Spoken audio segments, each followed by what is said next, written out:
Tea parties are a must for the well-mannered. If you'd like to learn the proper etiquette, I'd be happy to teach you.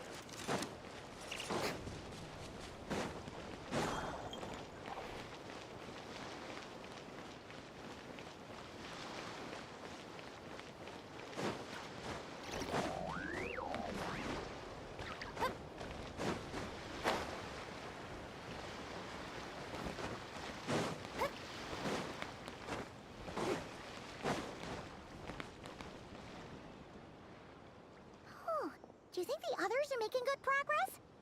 Hope it's all going smoothly. Oh, hey look! They made it back as well!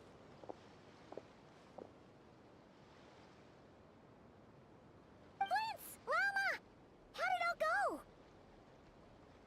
All is well, thank you. Nefer and Yehoda had to stay at the curatorium to wrap things up, so they won't be joining us for now. I ran into Miss Anefa and Miss Aino on the way back. Their work is still in progress, so I suspect they won't be back for a while either. You seem rather cheerful today, Mr. I certainly am. I achieved what I set out to do and came away with more than I bargained for. Fighting alone can get quite tedious, but I had the good fortune to run into a pair of brave young warriors. We meet again. How have you been? Albedo! What are you doing here? Thankfully, tracking you down turned out to be a lot simpler than we envisaged. These two courageously lent me a hand while I was fighting the wild hunt. When they told me they were Servarka's colleagues, it all made sense. And given how people of outstanding talent tend to cross paths, it's no wonder you're already acquainted. So, who's your travel buddy, Albedo? Why don't you come and introduce yourself?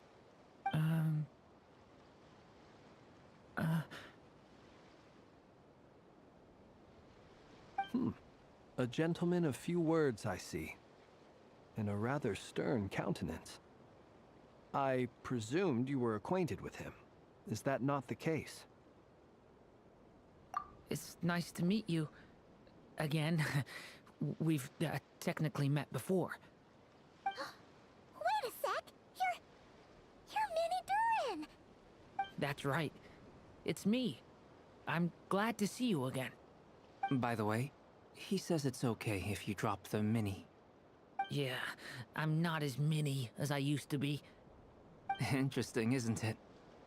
The first step towards blending into human society appears to be reflecting on whether one's name really reflects who they are. Wow! You look so different! In a good way, of course.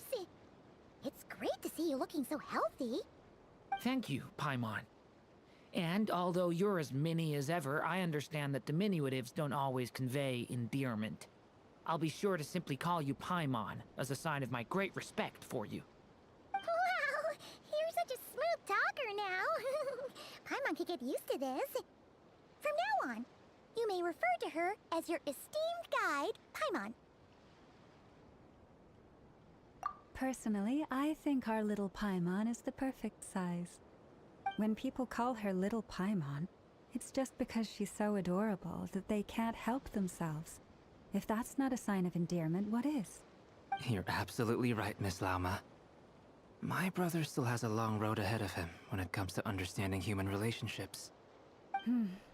Anyway, speaking of long journeys, didn't Columbina, leave with you? How come she isn't back yet? She's been catching up with old friends. Wouldn't be surprised if she stopped for a cup of tea or 10 on the way back. Uh-oh. People are talking about me. Hope it's nothing negative.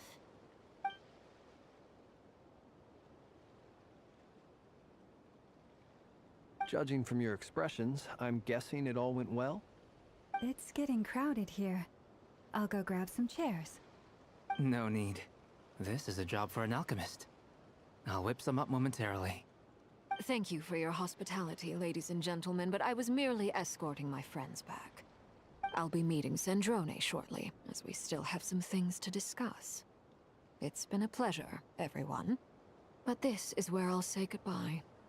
We really appreciate your help. Oh, come on. Spare the formalities. I'm just glad I could help out some true friends. I understand. Well, bye for now, Harlequino. Oh, this place is hopping. It's probably a good thing one of us left. Otherwise, we might not fit all these people in. Are you saying we're about to run out of chairs? As a matter of fact, I am. Come on in and see for yourself.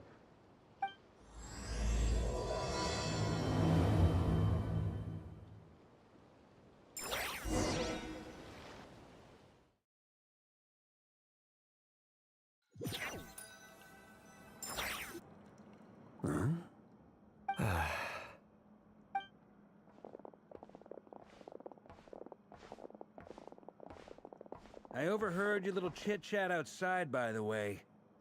With Miss Columbina's colleague gone, we should be back to the original crew plus the other colleagues I brought in. Though, it looks like we have another new face. Someone else managed to rope in a colleague, too? Frankly, you and Paimon are the only people I know here.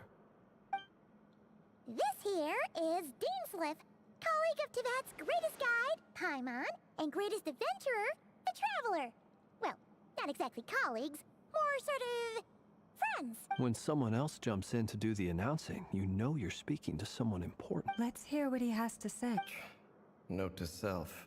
Once Paimon knows your name, the rest of the world will soon follow. When he comes looking for us, it's usually something important. Paimon's guessing you've heard about the Wild Hunt that... From the looks of it, you're about to hold a meeting. If I were to say that the Wild Hunt is our mutual enemy, would that earn me a seat at the table? As the saying goes, the enemy of my enemy is my friend. Mr. Dainsliff, there's a seat with your name on it. Though, I can't promise the same for everyone else. Hey, Albedo, think you can rustle up a couple more chairs? After all this time apart, Grandmaster Varka's first order is to rustle up a couple more chairs. I've missed this. Is he being sarcastic? Hey, he's your brother. Why are you asking us? I've still got a lot to learn about the nuances of human conversation. Trying to decipher Albedo's way of speaking has been like jumping in at the deep end. Oh, good point. I wonder what's taking Nefer so long. Perhaps you should go and check in with her. If anyone can hurry her along, it's you. I just got back from the curatorium. Besides, aren't you curious to see what's taking her so long? Miss Nefer doesn't strike me as the type to share secrets. And since gathering intel is her specialty, I'm guessing she'd prefer to keep her methods confidential. Under such circumstances, would it not be tactless for me to impose? Oh, but it's fine for me to impose. What can I say? You have an unrivaled ability to garner people's affection, Miss Moonchanter. Besides, you have far more in common with her than I do. All right then. Impressive. She barely fought back at all. I admire your powers of persuasion, my friend. As I'm sure Miss Lauma will realize soon enough, the trick in life is to always pitch in with other people's responsibilities so that you can be selective with your own. Another trick is to simply hide in the background. Spoken like a true sage. Anyway, looks like we've got some time to kill before the meeting. Let's take a little breather, folks. And feel free to chat amongst yourselves. We'll get down to business once the other two arrive.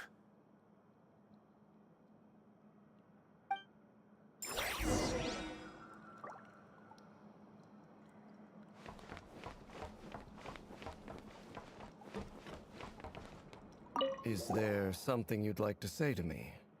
Yeah, for starters, why'd you just show up here without even giving us a heads up?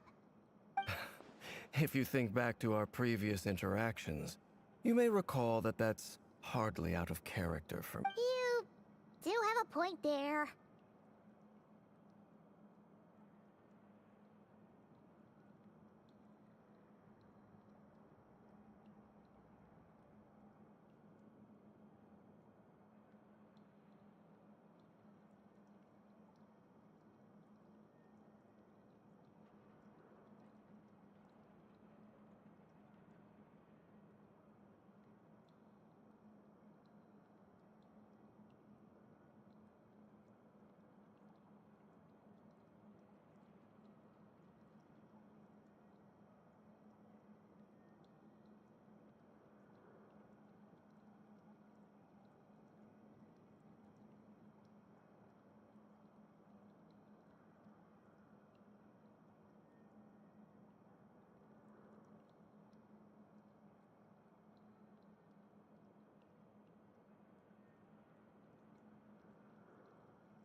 to find somewhere to stay the night too, right?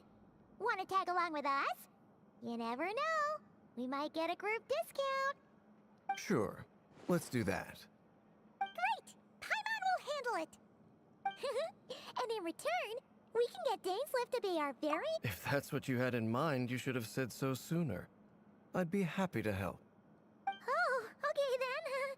Paimon was only kidding, but good to know. Anyway, since we're all here together, we might as well watch each other's backs. That's just what friends do, right?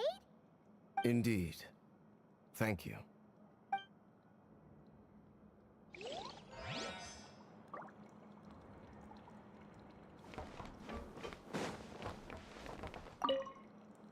You're both awfully quiet.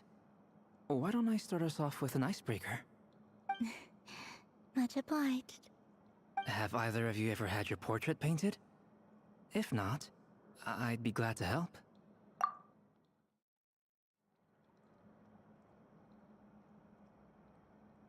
That sounds like a lovely idea.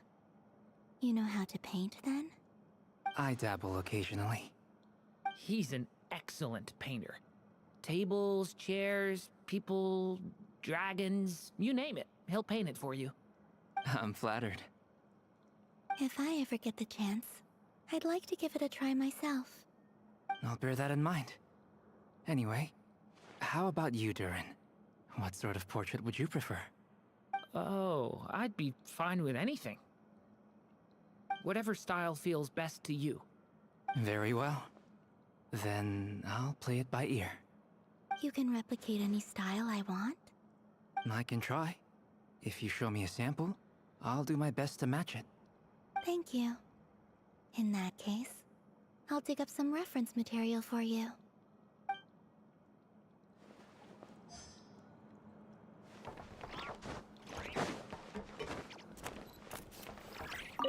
Truth be told, I can't remember the last time I was in a meeting with so many people. You're not alone there, my friend. The Lightkeepers also struggle to bring everyone together for a serious discussion. I don't doubt that. I've only ever met two Ratniki, one being you, and the other being that young guy, Eatlua. Eatlua is a good apple. I'll give him that. He's kind, honest, and regularly delivers supplies to my lighthouse. A true Ratnik to the core. In that sense, he puts me to shame. So you're what? A fake Ratnik?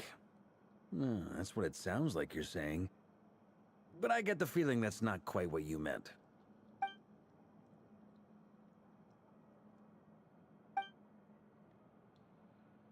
Come on, why the awkward silence?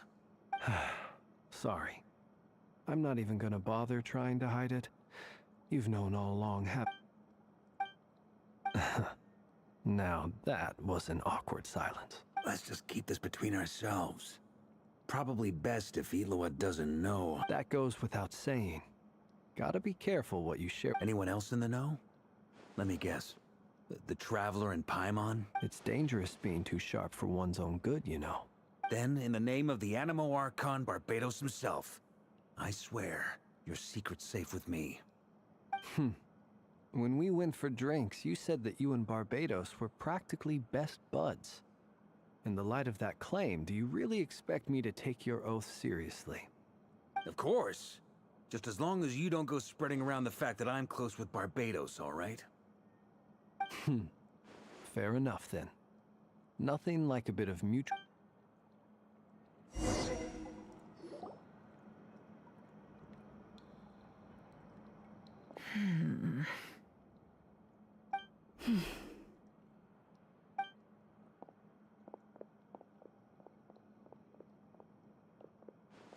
Ah, Miss Nefer. You made it after all.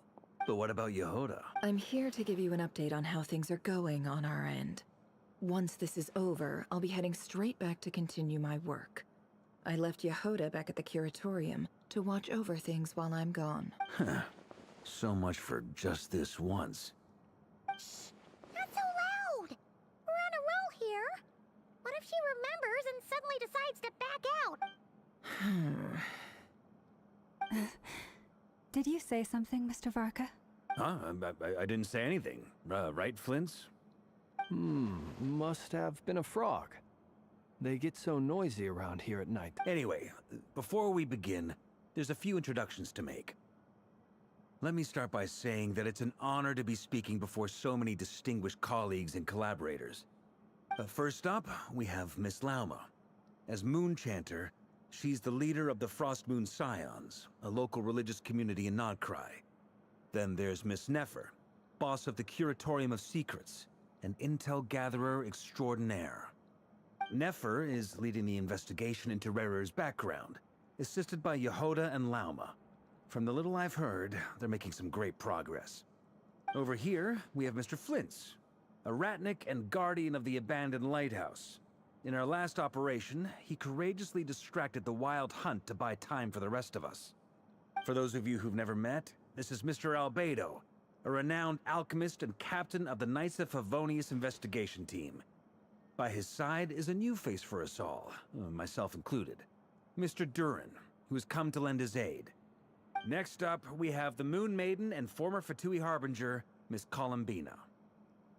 Then we have the Traveler, who's earned more titles than I could possibly hope to list out, so I'll spare you the rundown. And Paimon, the ultimate travel companion and quite possibly the best guide in all of Tevat. Wow! That's a lot of people!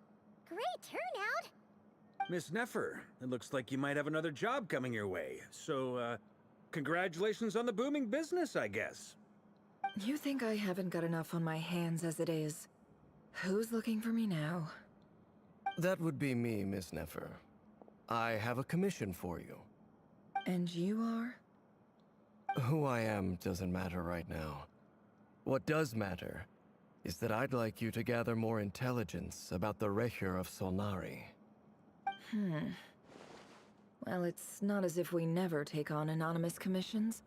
But in your case, I'll have to decline. I'm gonna take a wild guess and say your job's probably more hassle than it's worth. Something about you seems like bad news. It's my eyes, isn't it? Conrian, I assume. And what's with the mask? Are you trying to hide your identity? In any case, the fact that you're even still alive raises an awful lot of questions for me. My name is Dainsleif. And yes, I am from Conria. As I'm sure you're aware, the Recher of Solnari's real name is Rerir. He was once an acquaintance of mine. Really? Then you must have been quite an influential figure yourself. You flatter me, but none of that matters anymore. My point was simply to clarify why I have asked Miss Nefer to investigate Rerir's background. So you're both from Conria, and it sounds like you used to be friends? What am I missing here? Surely you already know how he became one of the Five Sinners. I'll tell you everything I know. The history of Conria, the names and identities of the Five Sinners. I remember it all like it was yesterday. I have never spoken openly of this before. But the truth was exactly as people say. The Five Sinners were each driven by their own desires, and it was by playing upon these that the Abyss tempted them to their fall, tearing Conria apart in the process. The visionary, Vedafenir, who wished to foretell the future. The wise, Haroptatir, who sought limitless knowledge. Gold, Rhindaughter, who desired to create life. The foul, Surtologi, who pursued supreme strength. And last, but not least, Recher of Solnari, Rerir, Ravager of the Moon. Of the five, Rerir is the only one who remains a mystery to me. He never harbored grand ambitions. So what changed in the space of a single night? How did he come to fall like the others? In other words, you're saying that his change came as a shock to you, and you have no idea what actually happened? That's right. You mentioned how the Abyss tempted them, which led to their fall. But what did that look like in practice? And what other context can you give me about the events of that time? The more detail you can give me, the better. Strangely, now that it comes to it, I hardly know where to begin. The fateful night took place during the era of the Eclipse Dynasty. One day, my elder brother, the visionary, Vedifenir, was summoned to the palace by the Vinster King, only for the king to gouge out his eyes and cast him into the dungeons. When I came to hear of this, my fury knew no bounds. I gathered together every ally I thought I had, and together, we set a night to storm the palace and free Ved. Centuries on, the memories of that night still haunt me like a never-ending nightmare. We broke through the palace gates, just like we had planned, each striking towards our separate targets. But then, I was betrayed. Even Vedifenir, the very person I had come to rescue, abandoned me and partook of the Abyss's power. So, it's personal after all. Then tell me, Mr. Dainsleif, what price are you willing to pay? You, of all people, must know that nothing comes for free. I cannot say what price would be worthy of such a commission. But know this. Rerir was not always a madman. Believe it or not, there was a time when he was just an ordinary man, working for the Conrian Intelligence Service. Uncovering the truth of Rerir's past is the only way to unravel this mystery. But before you decide if you will accept my commission, I will tell you more about him. Enough, I hope, to help you plan your next move. Sounds pretty good to me. Feels like we just flagged down a random passerby, only to discover he's actually a master strategist who has a score to settle with our enemy. Can I borrow your halo? It could be useful in the lighthouse. Hey, enough with the wisecracks! Besides, isn't that lamp of yours bright enough already? Relax. It was meant to be a compliment. If that was a little over the top for your liking, I'll make sure to tone it down next time. I'll give your proposal some serious thought, Mr. Dainsleif. Let's speak in private once the meeting is over. Before that, there's a few things I'd like to share.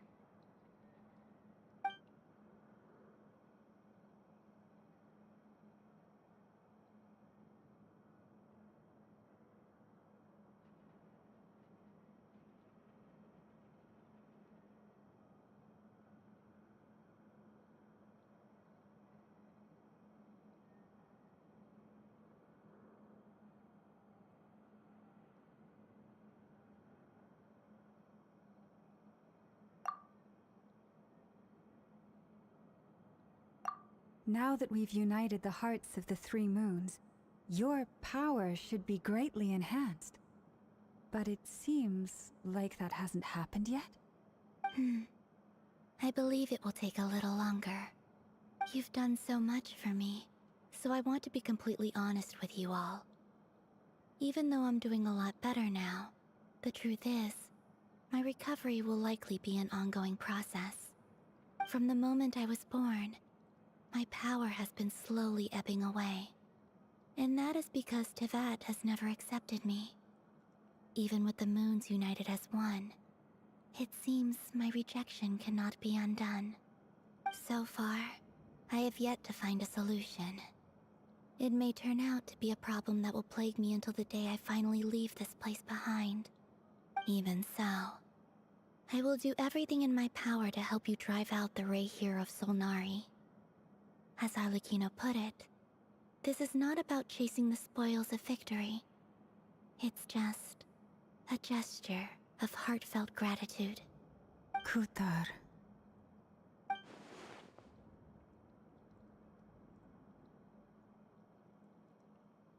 Defeating the Ray here of Solnari will be no easy task. While my strength slowly recovers, we'll also need to gather more intel. Naturally. We should take all the help we can get if we hope to defeat him. We've considered several viable plans now.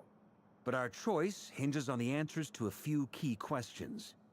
Is it even possible to kill Rerir? What experiences shaped the person or monster he became? And what's he really after? Given Albedo's expertise in alchemy, I think we should leave him to try and answer the first of these questions. Understood. As for the other two, I'm afraid we'll have to count on you again, Miss Nefer. Believe me when I say it's not my wish to burden you. But right now, relying on your skills is our only option. So you're placing all your hopes on me, huh? We can't thank you enough for agreeing to help us. Honestly, I can hardly believe how lucky we are. You sure have a talent for changing your tune, Miss Moonchanter. Timid like Yehoda one moment, then flinches insincere flattery the next. Ladies, please. I must object to your portrayal of me. That's all. Feel free to keep bickering. Just pretend I'm not here. I almost don't want to leave this room. I'm curious to see how this plays out. I have faith in you, Miss Nefer. Something tells me you'll stand by us until the very end. Oh? And what makes you so sure of that? What if I suddenly decide that my compensation is insufficient? This isn't about the money. I can sense that you've got a deep-seated distaste for Rerir. And knowing you, that alone is motive enough. Look at them getting along so well. Like two peas in a pod. And I'm the one they accuse of insincere flattery. There is no justice. Miss Lauma, you have to understand something. Unlike you, I don't actually enjoy having everyone's hopes on my shoulders. Is that right? Well, maybe the fact that I'm willing to put my hopes in other people says more about me than you. But the fact is, I also trust you.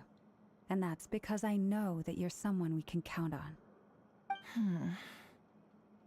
Anyway, we've got our plan, so let's get moving. Mr. Dainsleif, let's talk.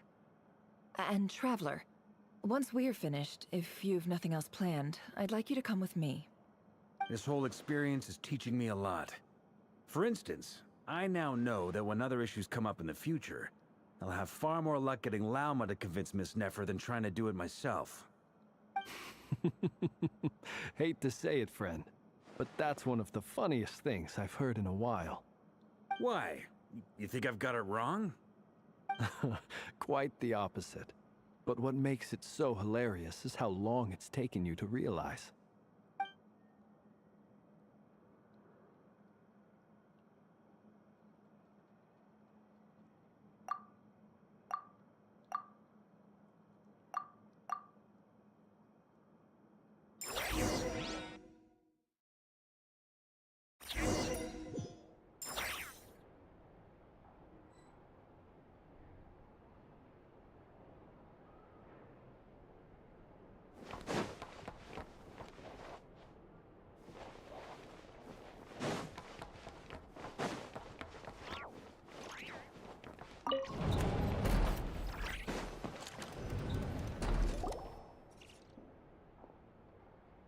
Thank you for waiting.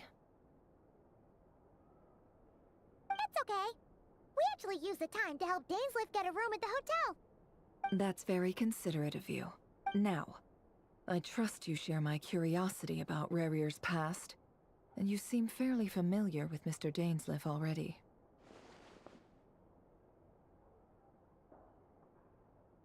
We spoke at some length after the meeting.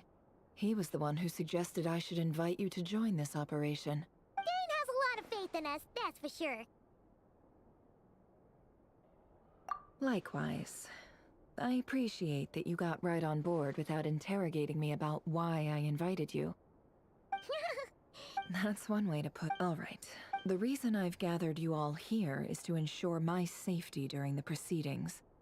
I plan for us to enter the Think of this as a diving expedition into someone's brain.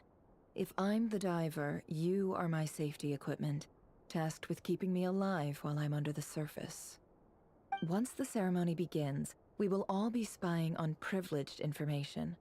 But in the interests of safety, you must remain absolutely Lastly, any Well,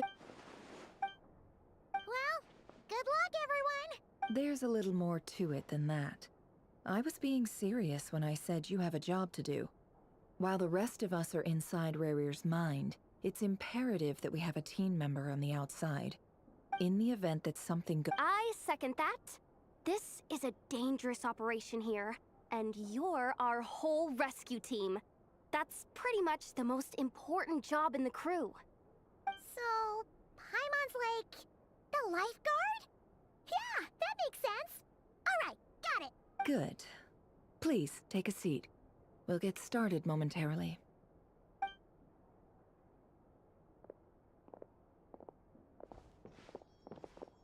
So, did Mr. Dainsliff tell you anything else? He told me that he believes Rarier kept some big secrets in his life. He's not sure that they were the cause of his eventual downfall, but he's asked me to uncover what those secrets were all the same. But surely you're not planning to go through with this, no matter the cost. If you think that, you'd be overestimating me. I'm a businesswoman, not a mercenary. But I do have my own professional reasons for taking this job.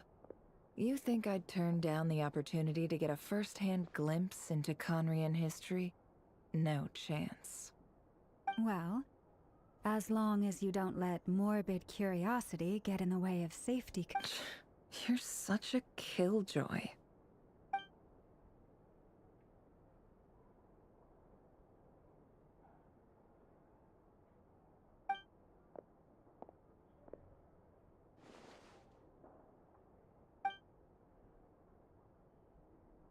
All right, I'm good to go. All set over here, too. Promise, Paimon, you'll be extra careful. All right. Let your whole body relax. We're about to begin. Close your eyes.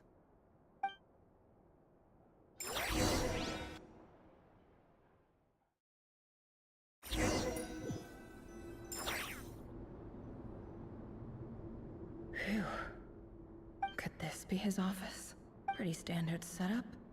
Bookshelves, paperwork, file. According to Dainsliff, Rarier used to be an intelligence operative. Chances are there's plenty of top-secret intel stashed away in this room. Is this where you keep your secrets, Rarier? Can't say I'm not looking forward to this.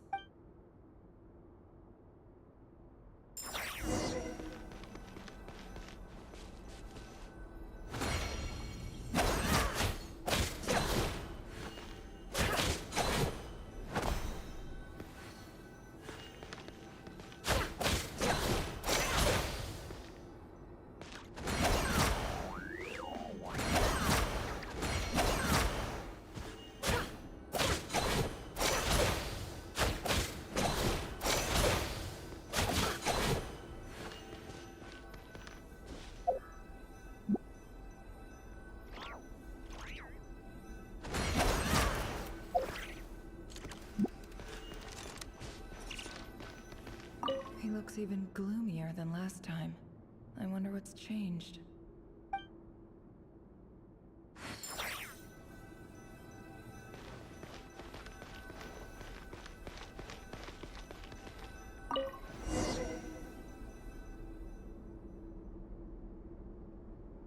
Today's files are in. Time to wade through them, just like usual.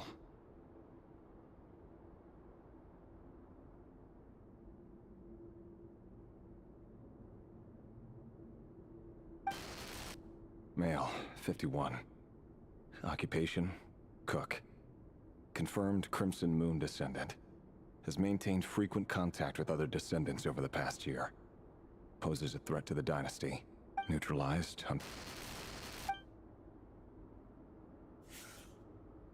This one should be archived under purged targets.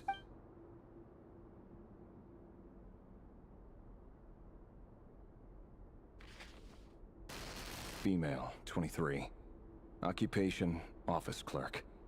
Confirmed Crimson Moon descendant. Has maintained frequent contact with other descendants over the past year. Poses a threat to the dynasty. Neutralized on... Another one for purged targets. Sounds like she was that other man's daughter. Never mind. What's it got to do with me?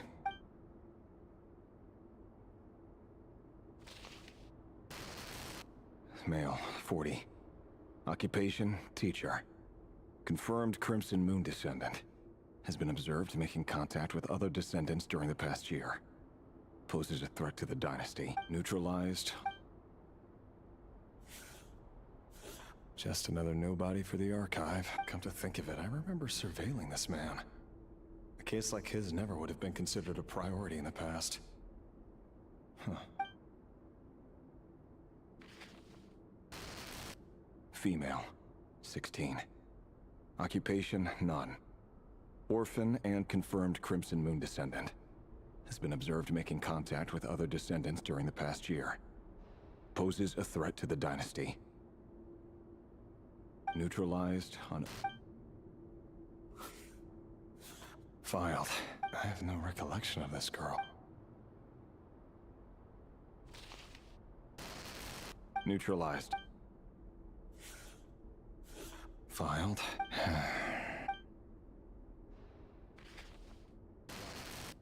Neutralized.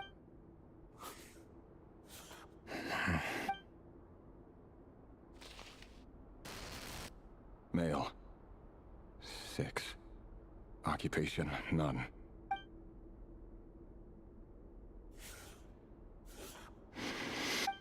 It's funny, isn't it? Your job is becoming both harder and easier at the same time, depending on how you look at it. Sooner or later, the Crimson Moon descendants will be completely wiped out. But as their numbers dwindle, they become harder and harder to track down.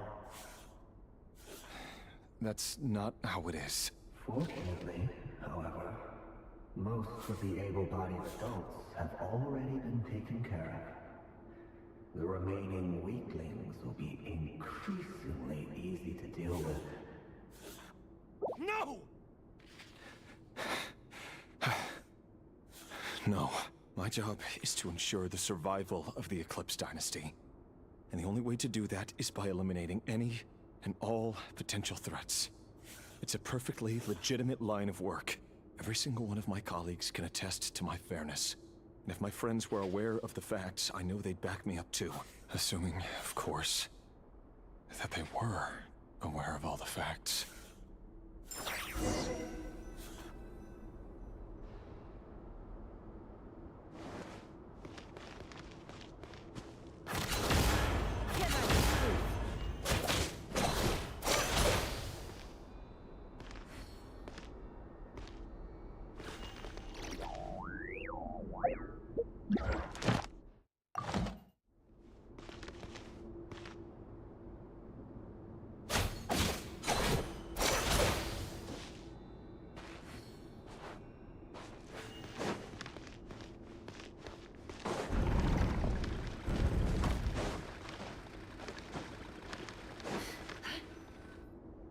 Mr. Vedifalnir? It's been quite some time since we last met. Rerir, I trust you're here because you have something important to discuss. Forgive me. I wasn't tuning out, it's just, I noticed you didn't even phrase that as a question. As if you... Tell me. Does someone in your position ever feel the need to ask questions? It is indeed within my power to foresee certain things. Things like your right. I was just thinking. It won't be long before I'll be inviting both you and Dane to my wedding. That isn't a lie, but nor is it a fact as such. It's a wish, isn't it? No fooling a prophet, is there? Ever since that day we met for drinks, I knew it was only a matter of time before you came looking for me. Does it feel good?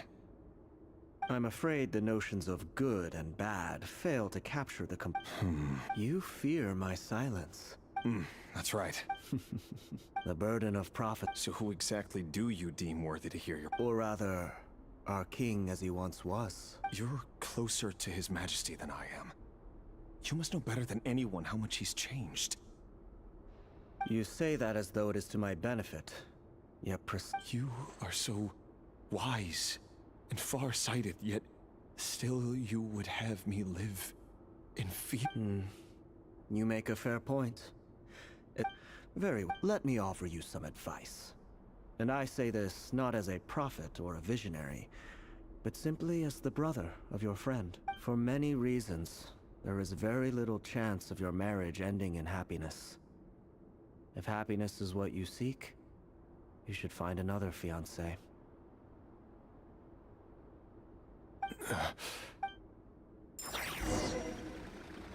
Hold on. There's that same black fog again. Could this memory belong to Thelindis? Guess I'd better tread carefully.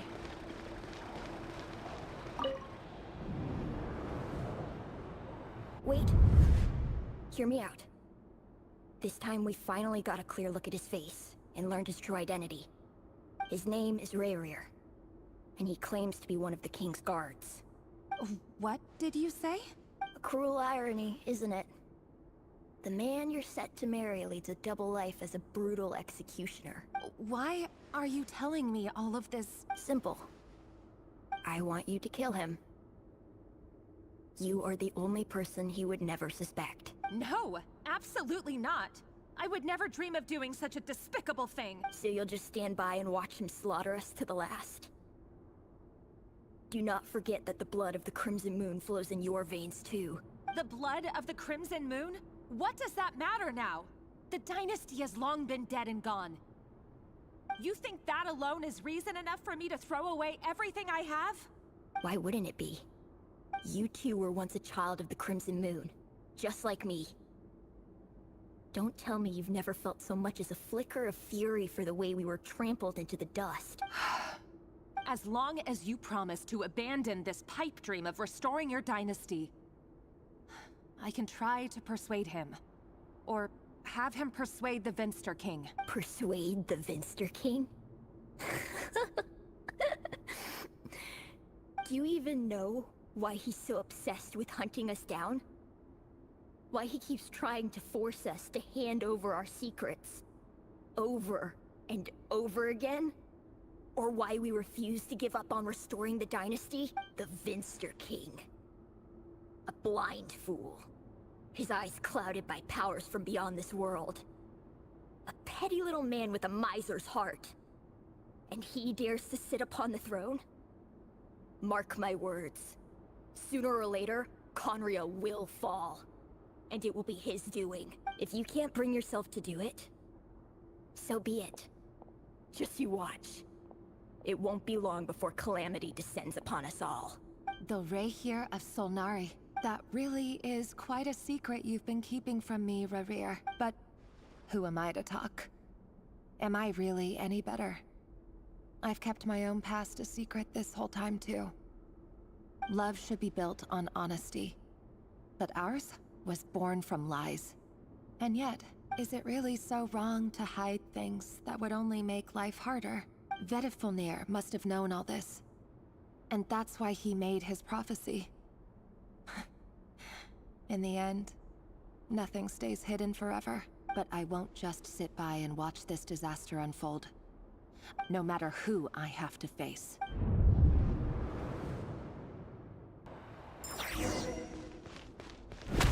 Huh? Was that Rayrir who just walked past the window? Doesn't it give you the chills that he still takes the same road to work every day? As if nothing ever happened. Those people at the deli. Enough already. They're clearly pretty taken by their own disguises, so just smile and play along. Pull the rug from under beasts like that, and you'll risk having your throat torn out. Deli? Oh. They're talking about those people from the opposition. Right. I'd almost forgotten they used to run a deli.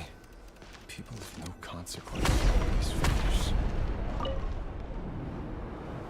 But surely you can see he's not the man he pretends to be! So many have died already. And they say that the king's madness grows with each passing day. We're not going to survive this, are we? But why does it have to be this way?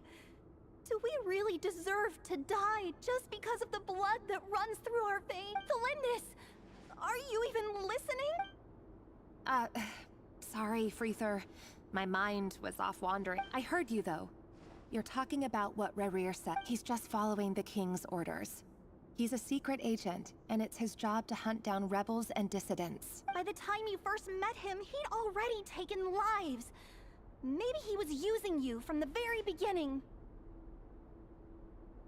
No. Rerir has no idea I have anything to do with the Crimson Moon. My family are only distant relatives of the main lineage, and besides, my eyes are, truth be told, apart from my teacher, pretty much no one knows I have any connection to any of it. It's been a long time since my family severed ties. But as Orlog said, who could possibly talk sense into that raving lunatic of a king? I'll work something out. Trust me, I'm with you all. Don't forget that Rerir is an Eclipse operative. You need to be extra careful when he's around. And when I am too. For now, don't come looking for me. And if anything happens to me, just act like we've never met. If even you can't escape this, what hope do the rest of us have? But after all this time together, surely he wouldn't lay a hand on you. I won't speak in his defense. Nor can I give you a clear answer to that question. But I'll do everything I can to put an end to this. Here, hold on to this. If an opportunity to escape presents itself, take it. You'll be glad you took some spare change. You call that change? But what about you? I've got a job, and there's still money coming in. But you can't go anywhere right now. Please think about yourself for once.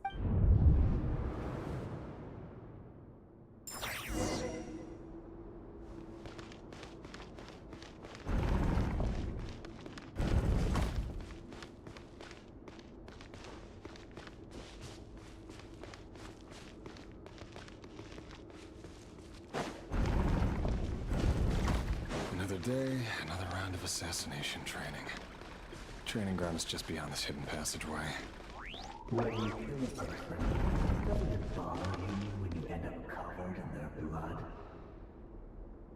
Why would it? Aren't we all just walking blood bags? But not everyone is accustomed to hunting down others like prey. You've been a hunter for so long now, you seem to have forgotten that most people don't just go around killing one another. You get a firm grip on the hand. And choose your aim well. Movement's light and brisk. Prey won't sense a thing. How about no one's ever done I work clean. No traces.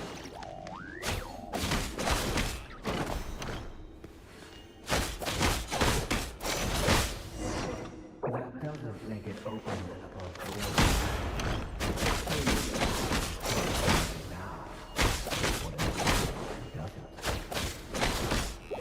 That won't happen.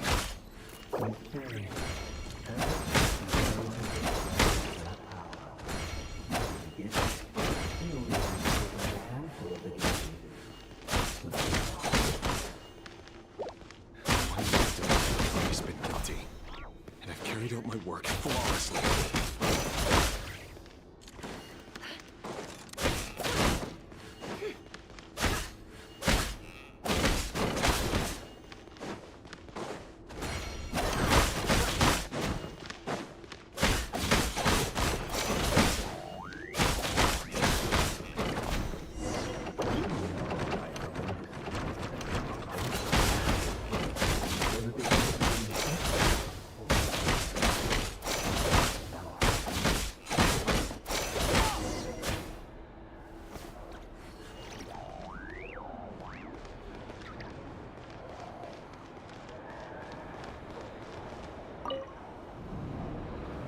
Felindis, do you still remember Orlog? Orlog? The boy who was pretending to sell flowers. Yes, what about him? He was arrested 2 days ago. Chances are he's already dead. I just don't get it! After everything he's done, why do you still stand by him? Or does it mean nothing to you that— No, that's not... Just— I need to go now, Thelindis. They're looking for us. You take care too. If you ever need a place to hide, come find us.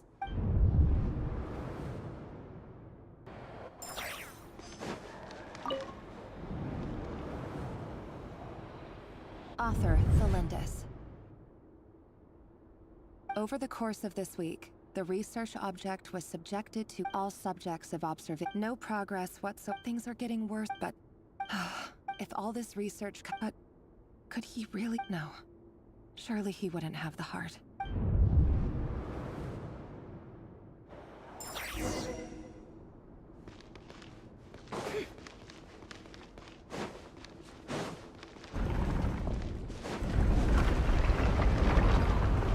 Why won't you just let us go?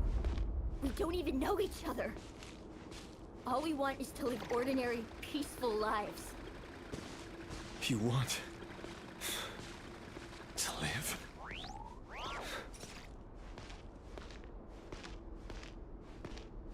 Yes. I just want to go on living. Is that really such an unforgivable crime?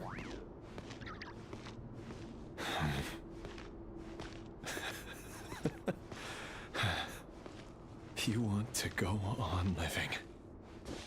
I want you to keep living too. To keep living forever. That's why I have no choice but to continue on the path I'm on. If only some savior would suddenly swoop down and change the way the world is. Too bad that's not going to happen. Imagine that. If there really were such a person, you and I wouldn't be standing here like this, would we?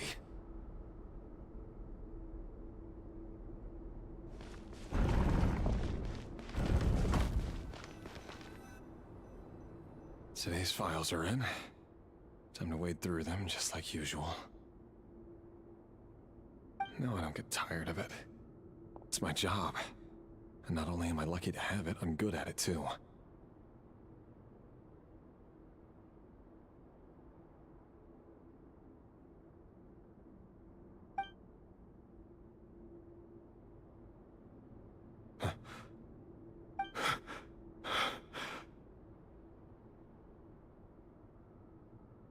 Thelindis? No. No! No!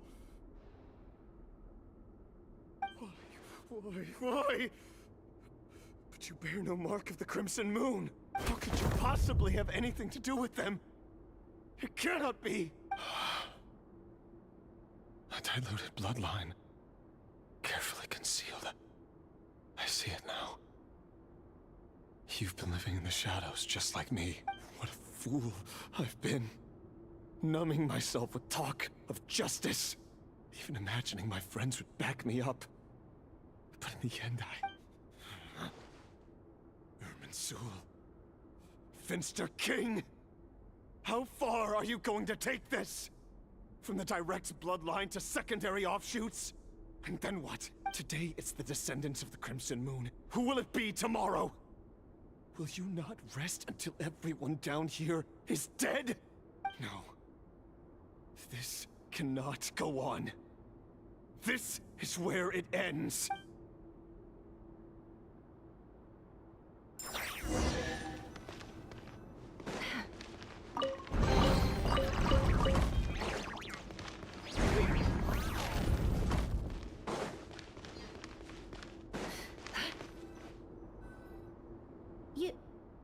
You're really letting me go? I am.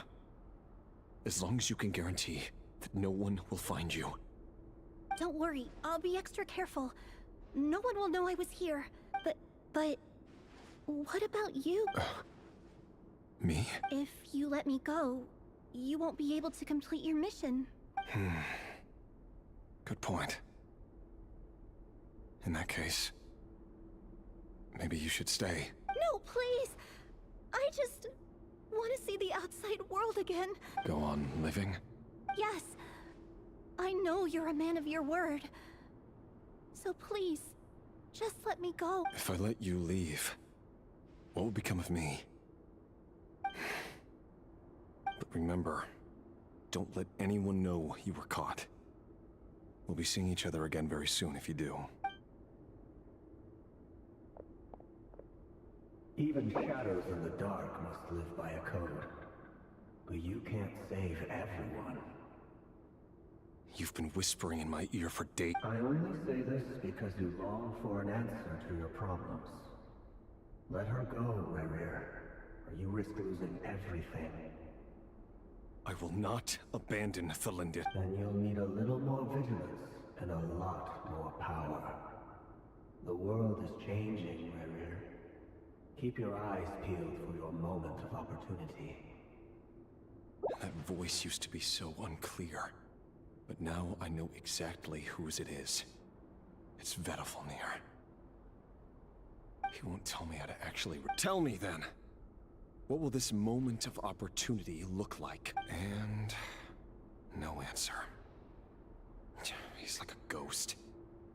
Always disturbing me when I'm on edge, but never answering when I need him most. So, the Eclipse Dynasty was purging, well, massacring the descendants of the Crimson Moon.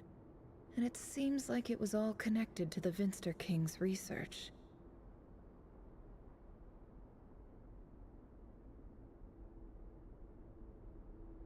The King's obsession with abyssal power left the future of Conria hanging in the balance, and it looks like this Thalindit. It almost defies belief. And why does Vedalfnir, Daneslif's older brother, keep talking in Rerir's head? The human mind is like a vast desert of shifting sands. When you follow the flow of someone's memories, you only ever see the parts they're willing to let surface. Time for something a bit more creative. We've been inside Rerir's mind this whole time, building up a picture of his psyche. There's already enough clues on the board to start reading between the lines and mapping out the rest. Now, we can finally begin to put the pieces together. Sure, it'll only be a reconstruction, part simulation, part reasoning, but it's usually pretty accurate. Once we've built up a cognitive profile, we just need to cross-check the logic behind his actions. And then we'll be able to take a sneak peek at whatever it is that Rerir has really been hiding.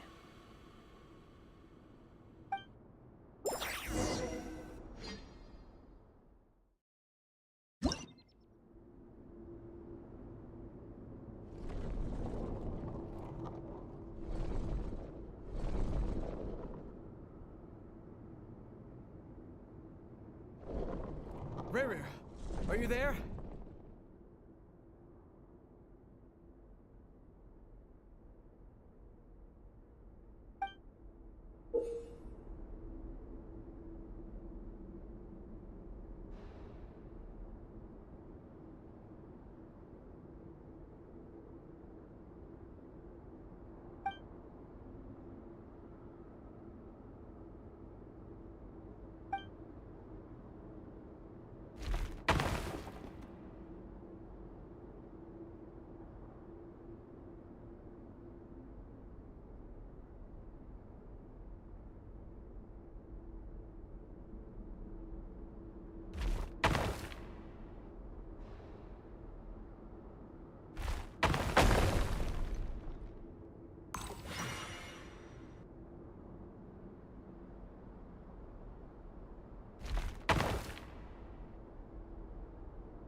Rarir! Come out, it's urgent! Dane? What's wrong? Quick, come with me. I'll explain everything once we've met up with the others. Okay. I'll come. But the Lindis is still over at the Universitas. I'll need to leave her a note. All right then, but make it quick. I've never seen Dane so worked up before. Whatever this is, it must...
Well, this is a nice change, meeting you all at this hour.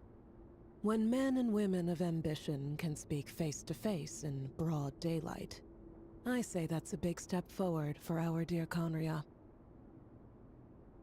Don't be ridiculous. We do not fear the day. Why would we seek refuge in the night? You might ask your blade that same the word on the street. If this is your way of offering me replacement... Oh, we can certainly discuss that. With... Lunatic.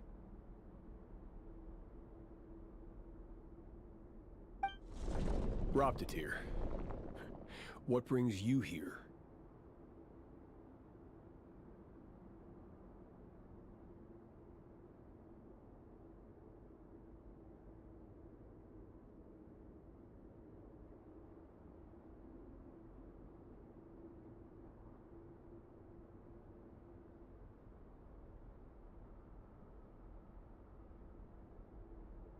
Why, Dainsleif, of course. Please, cast aside your apprehensions, Miss... Well, you're president of the... Vice President... My success, of course. And as for Eftervit, in missing out on the presidency... You're all here. I apologize for the short notice, but it was an emergency.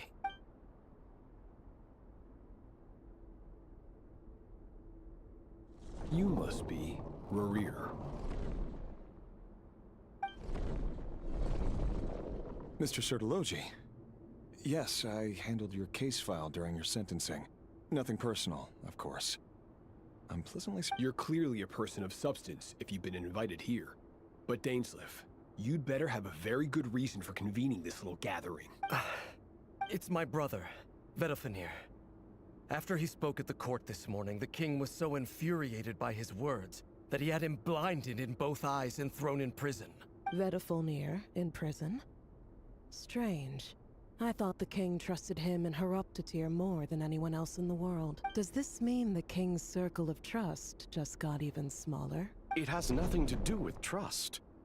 It's about what the king wants, which is as clear as day to anyone paying attention. I simply appease him, because it's in the best interests of the Universitas Magistrorum. And also because you're slimy. Vedalfenir, perhaps less so. Do you honestly think this is an important discussion to be had? Dane, what are you planning to do? Rescue Vedalfenir, I assume. Correct. It will mean storming the palace by force. Tonight. I need all of you on my side. That's far too dangerous. And don't forget, Dainsleif, you're captain of the Royal Guard. You swore an oath to the throne. Hmm? You've been planning this for a while. I have no desire to commit treason. But whatever critique the king may have of Vedafenir, disfiguring your most loyal subject for putting the best interests of his court and nation first, this is not the conduct of a wise ruler. My blade will force the king to see the error of his ways. So, Vedafenir's prophecy enraged the king. I'm sure it wasn't what he wanted to hear, but the extent of His Majesty's madness is now all too clear. The question is, how does a man like me get out of this situation unscathed?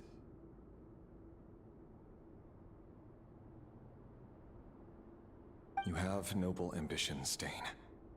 But I'm afraid they don't do much for a guy like me. A letter of pardon? For whom? Thelindis?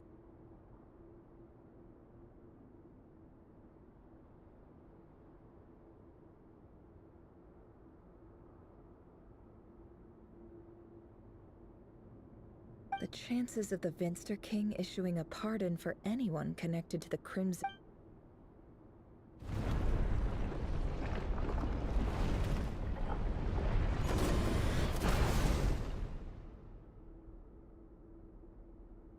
This black fog over the board must have some connection to Thelindis. But why is it taking this form? Does it have something to do with Ravir's past?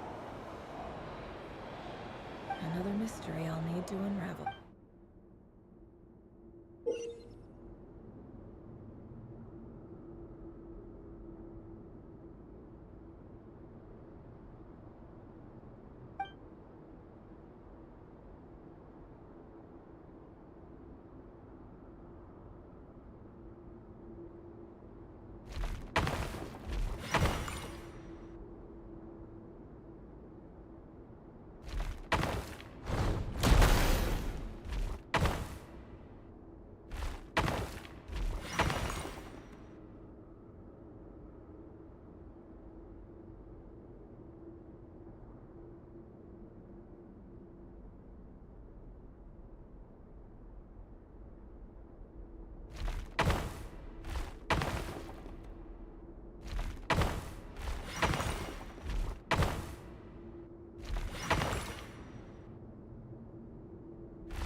Author Thelindis. Over the course of this week, the research object was subjected to interference for a total of 60 hours for experimental purpose. Research dating back to the Crimson Moon Dynasty has established 2 points regarding moon marrow. Firstly, its origins have something to do with a god's power. Secondly, it serves as a portal to an as-yet indeterminate location. Moon marrow can thus be defined as a spatial gateway. However, there are a number of hurdles to overcome before we can answer the question. An enormous amount to make matters worse. This is not a why. I apologize if we really...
This is for you.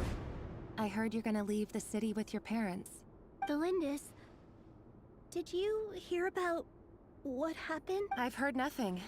Rerir got back very late last Friday, and he was acting a little unusual, but he slept pretty well, so I'm guessing whatever he did was a good deed. You never saw him, and I don't know what he did. And this conversation never happened. What if he finds out that you pried into his secrets? Don't be silly. I don't know what secrets he does or doesn't have. All I know is he's just a normal guy who happens to run some errands for the king. Are you scared of him? I don't know. The Rerir I know doesn't match the person you all describe. Logically, I should be scared of him. And yet, I don't want to lose him. But enough about that. You should get going, and be careful with the package I gave you. Keep it secret. Keep it... What's in it? A piece of the moon. All you need to know is that as long as you keep it safe, then in the future, everyone will be able to see a red moon. A red moon? You mean... our moon? That's right. Our moon. Promise me you'll look after it. I promise, the Lindis. The Crimson Moon bloodline will never die out. Its light, the color of blood, will become like a fire that flows in our veins, no matter how long it takes.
Hurry, everyone, and stick to the plan. Sir Dainsleif, what are you? Is this treason? You know what happens to those who betray the throne. Please, don't do this! It is the king himself who has betrayed the throne. He has betrayed all of Conria. If you have any love left for justice in your heart, you should join me. It's showtime. Dane and his group will handle the troops in the palace. Then Hraptatyr and Rhindaughter will disarm the security measure. My job is to enter the prison and rescue Vedifalnir. Stay safe. Wish me luck. Look after my brother. Draw your blade. It is time for justice to prevail.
This place is filthy. And the smell is abominable. Clearly, the king doesn't allow his prisoners a single shred of dignity. Found you. Hello, Mr. Vedifalnir. It's you. Surprised? Oh, wait. I guess surprise isn't an emotion that prophets feel very often. I certainly felt some surprise in the moment when I was blinded. Surprise at the king's sheer ignorance. Surprise at just how unfairly this world responds to words of earnest remonstration. I'm curious.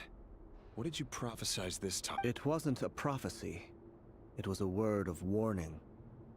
Someone had to say it. The king has forsaken all reason in pursuit of his obsessions. I simply told him that if he continues on this path, Conria will surely fall. But he didn't listen. Worse still, he stabbed you in both eyes and locked you away. Dane asked for my help. The court is in complete chaos now, but I'm sure you predicted that. Everything is transpiring as I foresaw. Yet I am powerless to change it. Fate is an immutable force. I can but lament as the inevitable unfolds. I do wonder whether giving a man the power to see the future does nothing more for him than slowly crush his spirit. Forgive my curtness, Vedifalnir, but the king did not suddenly turn on you today. His suspicions have been brewing for a long time. You can't have wisdom beyond the reach of your fellow man without attracting... There are things the king does not... He wasn't entirely wrong. Until what? Just now. I believe I saw something new. Well, tonight could go a lot of different ways. 5 of us banded together to storm the palace, all so we could rescue you. This will go down as the most tumultuous day in... I sense hatred in you. But also hope. A desperate hope that with the tyrant deposed, that will be the end of the story. But this is not the end. It is the beginning of a new chapter, in a whole... There are many men of honor and courage in this world, Rerir. But you are not one of them. You're not here for justice, are you? You're here for yourself. Is that a dagger? Interesting. Why not the polearm? It was always your weapon of choice. With your abilities, I don't doubt that you were able to recover some of your sight. But I also doubt that you want to make an enemy of me right now. Of course not. We're on the same side, aren't we? We could be. But I need you to be honest with me, Vedafilnir. At this point, you're my only hope for the future. You mean your future? With your beloved, Thelindis? Yes. And I know there are bigger things at stake here. A dynasty, a nation, maybe the entire world. But forgive me, I care first and foremost about myself. I can't abandon the one I love to save myself. I just can't do it. But you see a broader picture of the future than I. You see the solutions to the biggest problems of our age. So tell me, what is my solution? What's the answer? In matters of fate, answers are either right or wrong. What will be, and what will not. Maybe you are willing to pay a certain price in the pursuit of happiness, but unfortunately, fate does not negotiate. That is the cruelest thing about fate. It is unmoved by your sacrifice. That can't be true. I know it's your voice that I keep hearing in my head, urging me to see how the world is changing, to seek more power, so I can protect the things I love. You show me disaster, but you won't show me how to avoid it? Why? Why are you— My voice. In your... So, you hear it too? The voice that steals your mind. It turns out that we are... Vedafilnir just broke into the strangest smile I've ever seen in my life. As if he'd discovered some monumental secret. But then he suddenly switched to looking extremely weary. Very well then. My advice to you is as follows. You must persevere. Whatever trials and tribulations you may face, be steadfast in the belief that they are your path to the future. For as long as you live, your story with Thelindis shall not come to an end. That is the only chance you have of fighting back against fate. It is up to you whether you believe my words. Regardless, that is all I will say on the matter. I have no right to intervene any further. I will hold you to your word. Thank you for setting me free. In return, I will tell you one more thing that you cannot afford to ignore. Just then, a strange wave of energy rippled through the city. We had no idea what it could mean. If I were you, I would head to the Universitas Magistrorum. The Universitas? Oh no! I'm sure we'll be seeing each other again very soon, Rerir. Whatever Vedafilnir said, I didn't catch it. I didn't even help him out of the prison. There was no time to lose.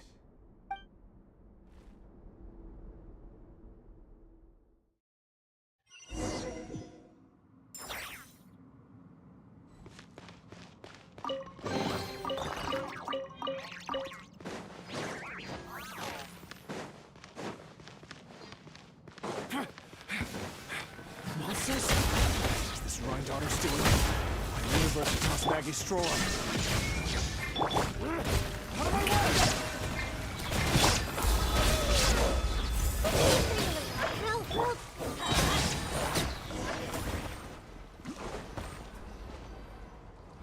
Help! The Universitas. That reminds me of a rumor I once heard.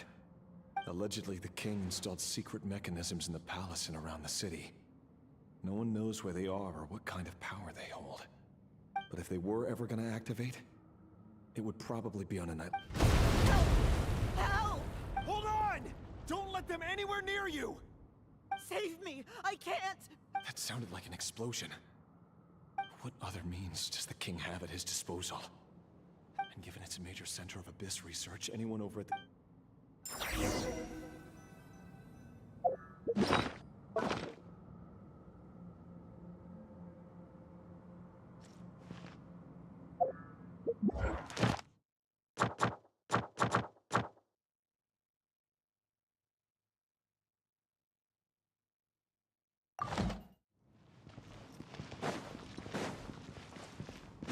Adventure time!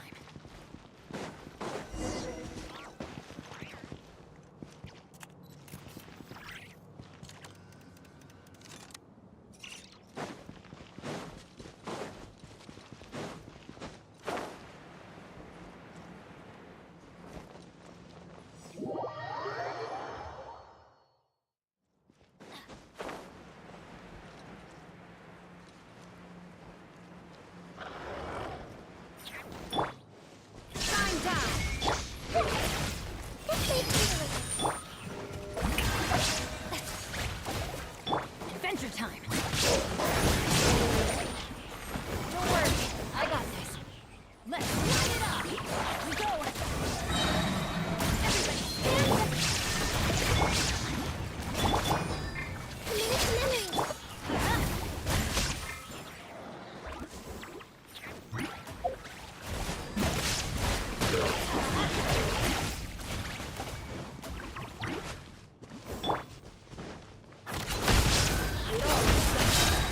I saw this coming.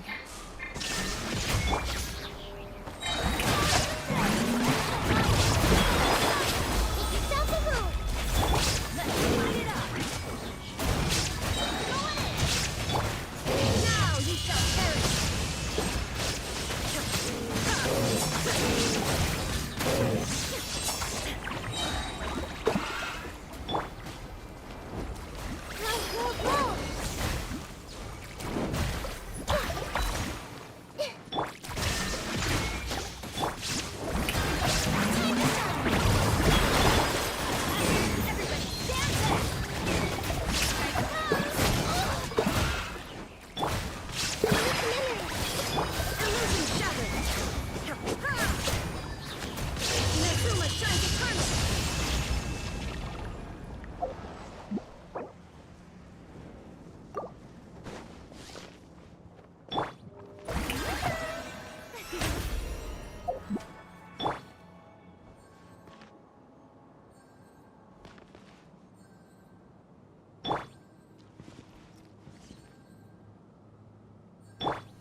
Monsters? At the Universitas Magistrorum? Why now? Oh no! They're coming! It's no use. The table won't hold out much longer. The weapons. Where are the weapons? Of course. All the lab equipment was upgraded after the inspection last week, but the new weapons haven't been allocated yet. I'm done for. Is anyone there? I need help! Ah! Stay back! Please stay!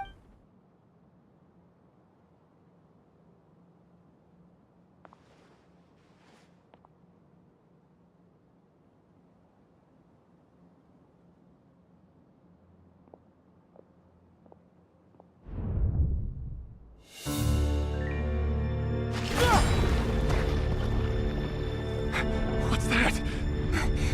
Reverie! So the rumors about your work are true. What? No! Listen, something happened at the palace tonight. We have to leave! You don't need to lie to me anymore. What do you mean? I know why you're worried, and I will respect the decision you've made. But it's okay, because I found a solution. I know how to end all this. You can have it back. The normal life you so desire. But until then, I'm afraid our wedding will have to wait. This? No, don't do it! Cylinders! Cylinders!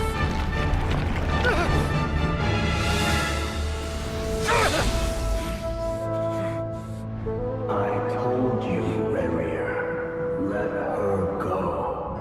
You will find someone better. No! No, I won't do it! I have to save her! By what means exactly? A lowly pawn. You lack the power and the strength of will.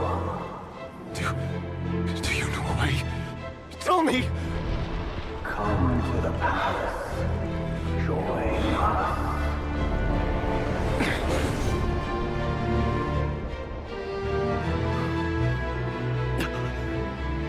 Rarier, thank goodness we... Step forth and take your share. You made it. Not you too.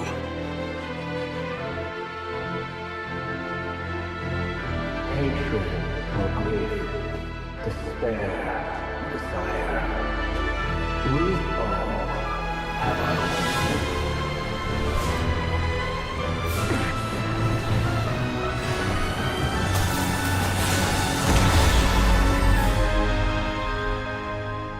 Rarier. Rarier. Celindus? Were you daydreaming?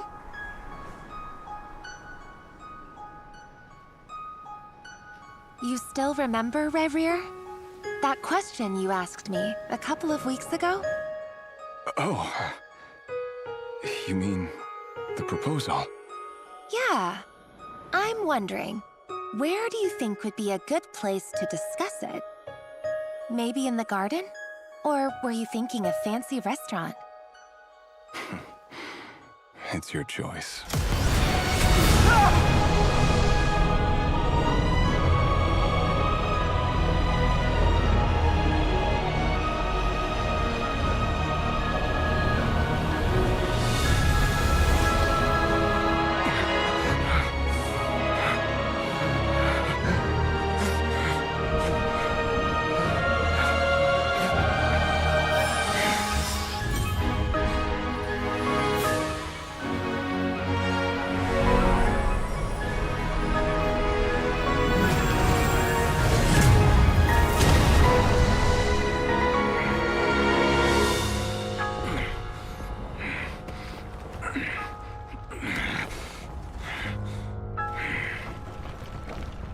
I will find you. And then... you can give me your answer.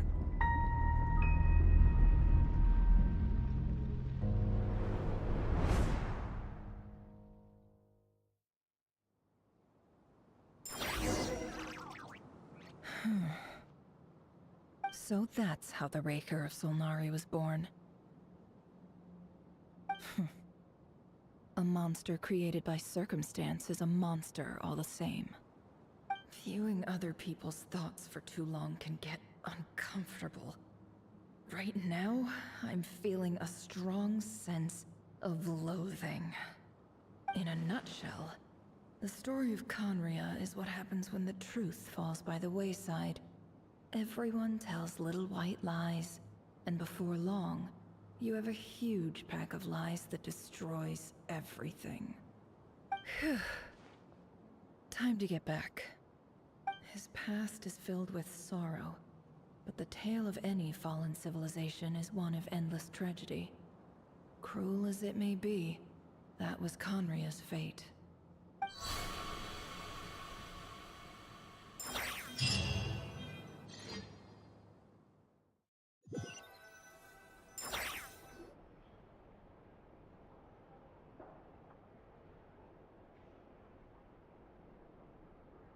Everyone, I'm back. Can I get a standing ovation? Never! How are you holding up? Feeling okay? She's fine. Boss is a pro. Yes, I'm fine. You will have seen the events of Rerir's life through my thoughts. It's now clear that he is just a regular nobody, driven by personal tragedy, as he said himself. I mostly agree. There's only so much we can know about him from his memories alone, but they did give us a clear glimpse. However, I would not consider Rerir to be a nobody. He was deeply involved in the events of that era. Yet, when the catastrophe of a generation strikes, nobody is safe. Sounds to me like you're speaking in riddles again. Is this you urging me not to abandon the people of Nodcry? That's not what I meant. Then try to remember. Now, as for you, Missy, you were excellent. You stuck to the rules of the ceremony and kept your mouth shut the entire time. Bravo. Cool. So, can you fill me in on the deets now? Most of what I saw went right over. Patience. You'll hear the whole story, don't you worry. But let's meet up with the others first. It will Yehoda? Yes, boss! Let me get that door for ya. That's more like it. For a moment there, I was worried you'd forgotten about the first clause of your employment contract. Forgive my curiosity, but what does the first clause say? It says I gotta do the annoying stuff that boss is too lazy to do for herself. Like opening the door, pouring the tea, yada yada. Is that right? If something is in the contract, it's because she willingly agreed to it. Rest assured that the Curatorium abides by the very strictest of labor policies. You don't seriously think I'm cruel enough to treat her like my slave? In any case, I've hardly shied away from my share of the work today. Hope I don't catch Flintz and Varka lounging about in their chairs, enjoying a leisurely cup of tea. There's nothing I dislike more than other people enjoying themselves while I'm hard at work.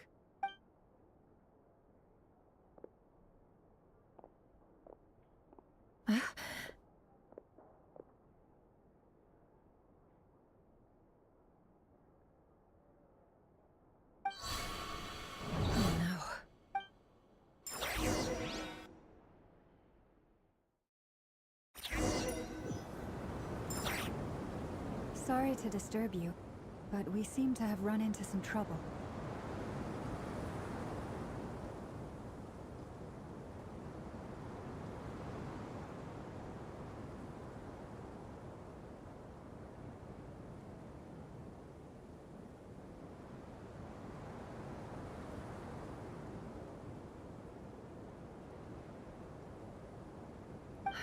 Evidently so. Don't worry, I'm not about to leave you to fend for yourselves. I'm not that kind of boss. And it would go against the Curatorium's labor policy.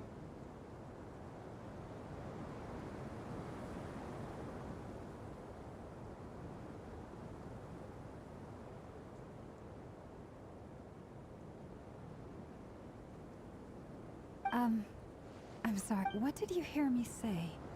I wasn't talking about labor policy. Wait, how long have I been standing here? Not long. You just appeared by the door a moment ago. Boss, what's wrong? You look like you've seen a ghost. We've been tricked. We never left at all. Somehow I hallucinated that whole scene back inside the office. Hallucinated? But... How indeed. This place should heed my will alone. All thoughts and actions that occur in here are just a result of pawns moving. So you control everything in here? More or less.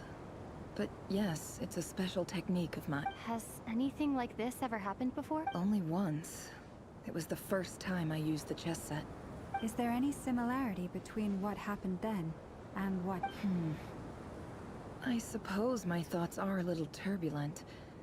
Is there anything I can do? The first clause of your contract clearly states that I only need your help with things that I'm too lazy to do myself. Meaning, you're not feeling lazy, right? Meaning, this is not something Yehoda can help with. The chess set is a personal treasure that I alone understand. I must be the one to find our way out of here. Boss, it's fine. Really. Let me do something useful. Oh, listen to you. Whatever would I do without you, Yehoda? What? Yes, really. Where would I ever find another employee as obedient and servile as you? God forbid anything ever happens to you. Oh, okay. Well, anyway, I was thinking of fetching some water. There's gotta be a source around here somewhere. I suggest everyone finds someplace comfortable to take a rest. We gotta conserve our energy. Even though all this chess smoke, you don't want to dismiss mental fatigue just because it isn't physical. Don't I have the best employees? Jealous much? If we can find a suitable time, I'd love to borrow Yehoda for a day to help out at the Frost Moon Scions. Would you be amenable to that, Boss Nefer? Oh, Lauma. Have I ever told you just how pretty you are? Beauty runs from the tips of your antlers to the depths of your imagination. Time to rally, everyone. Follow me. As we continue our journey, the same rules will apply. That means stay focused and no talking no matter what we encounter. And don't disturb the chess pieces. You have my word that I will get us all out of here.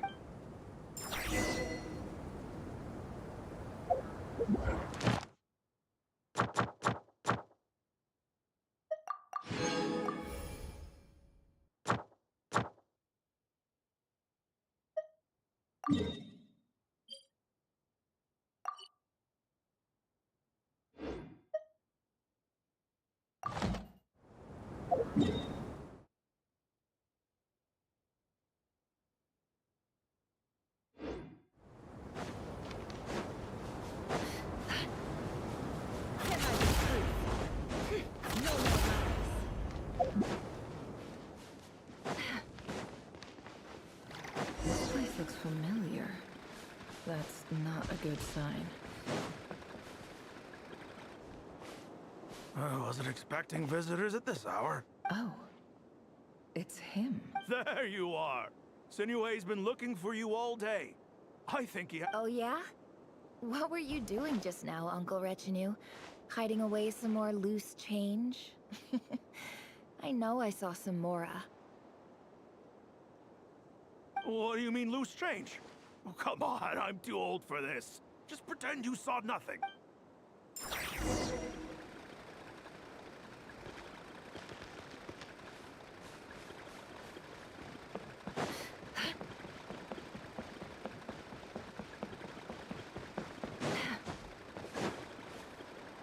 Hey, kid. Mind telling me what Sinuhe's been up to recently? Get in his good books? Why? What do you want with my dad, Uncle Apepi? I've written a new song. A new song? Well, there's plenty of time and I'm not going anywhere. See that pile of stones? I'll be sitting there warming up my vocal cords. Come find me when you're done. Pile of stones. Got it.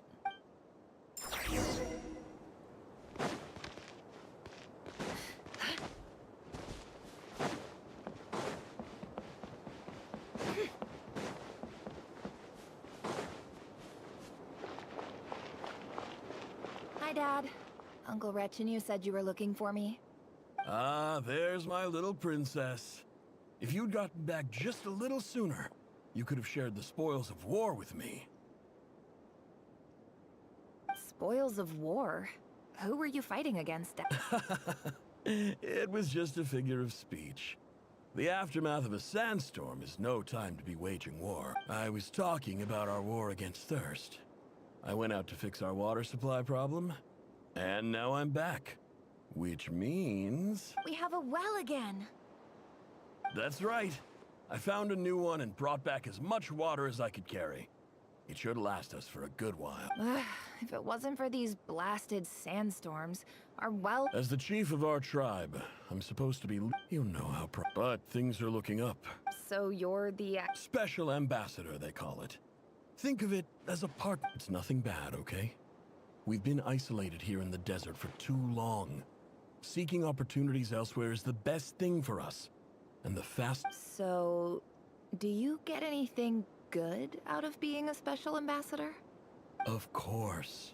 My luck's improving all the time.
That's our well, and you know it. You stole from us. Well, you've gone from chief to thief, and now you have to face the consequences. Did you really think you could take our water without permission and get away with it? You're either brave, stupid, or both. And that Special Ambassador Act? Yeah, nice try! We spoke to the Academia. They said it was all news to them. You're a liar and a cheat!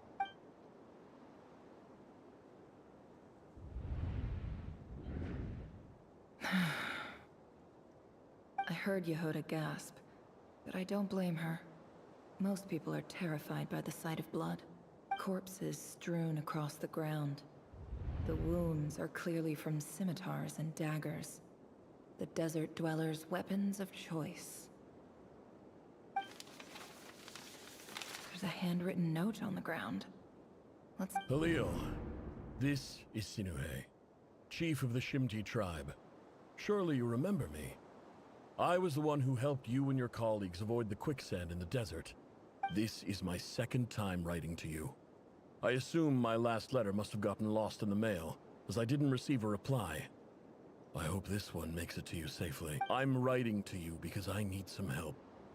That sandstorm the other day completely blocked up our well, forcing me to look for another water source in Iab and Unut territory. It was a matter of survival. Praise the gods.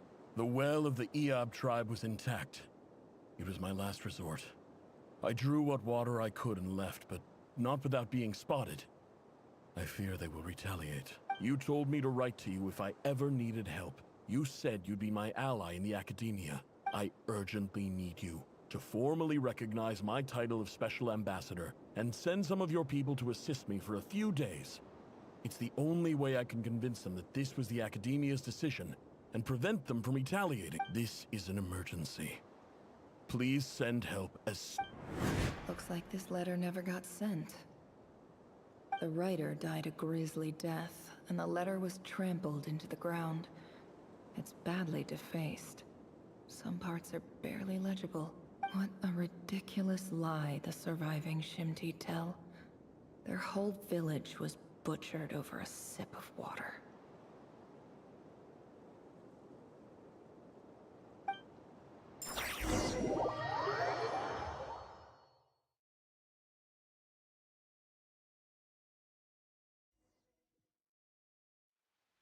Officer, welcome. Welcome to our humble village. I thought you would at least have the courtesy to provide some... This is the finest wine Aru village has to offer. I promise.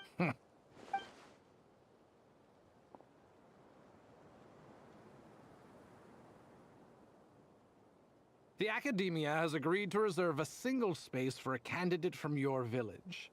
But I remain skeptical of this entire endeavor. I highly doubt anyone in this desert possesses serious academic potential.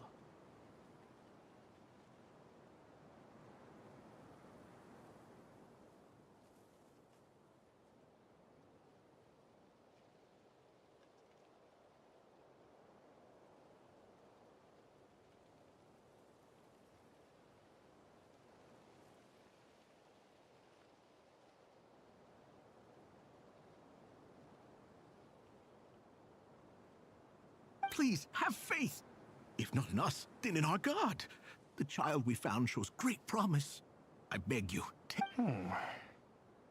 I don't recognize her. New arrival? She showed up here a few days ago, and we took her in. She's a really bright kid. Please help. So, where are you Nowhere special. Just a sand dune. What about the rest of your family? Just the one. Correct. So, no brothers, no sisters? Any who have slept on a bed of sand, I call my brothers and my sisters. Apart from that, I have no family. All right, get over here. Sign your name on the form.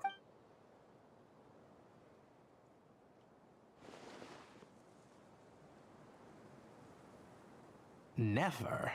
You're rather fair-skinned for a desert dweller.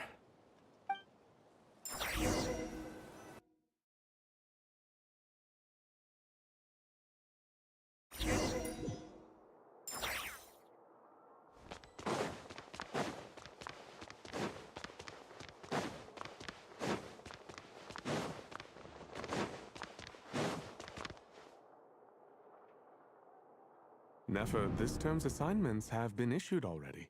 Please read through the materials thoroughly, conduct your own additional research, and then write an essay on the topic. Yes, Professor, I'm aware. I just had a couple more questions. I wanted to get your perspective. Oh? Please, ask away. Well, I saw the other students' problem sheets, and I couldn't help but notice that my assignment is much easier than theirs. Do you really think I'm a weak student? A weak student? Goodness, no. Quite the opposite. I think what you're saying is, a weak student wouldn't have noticed the discrepancy. And if they did, they certainly wouldn't complain about the lighter workload. You see, sharp as they come. You see things the way they are. And I'm sure you know why they're like that. Because of where I come from. Because I'm different. I'm sorry, Nefer. I don't like it any more than you do. Anyway, you said you had a couple of questions? I wanted to check. If someone sent me a letter to the academia, where do I go to collect? Ah, your family wrote to you. As long... Not exactly. It's not even a recent letter. I was just curious where the mail would end up if no one collects it. The House of Dana, I expect. I know there's a box for unclaimed mail. Whatever you're looking for, that'd be the place to start. Okay, got it. Thank you, Professor. Oh, don't mention it. Hey, don't say... You're a great teacher. And you do your best for all your students. It's not just the academia, either. Don't tell me you've given up on life already. I haven't. I just think that if you want to make it in this world, you have to find a way to become successful.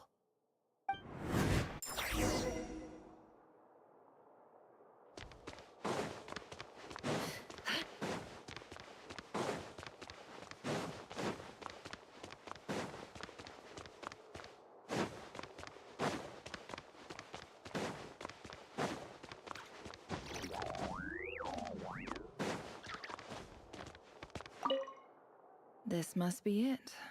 A big cardboard box full of unclaimed mail. And probably some letters that ended up here by mistake, too. Let's take a look.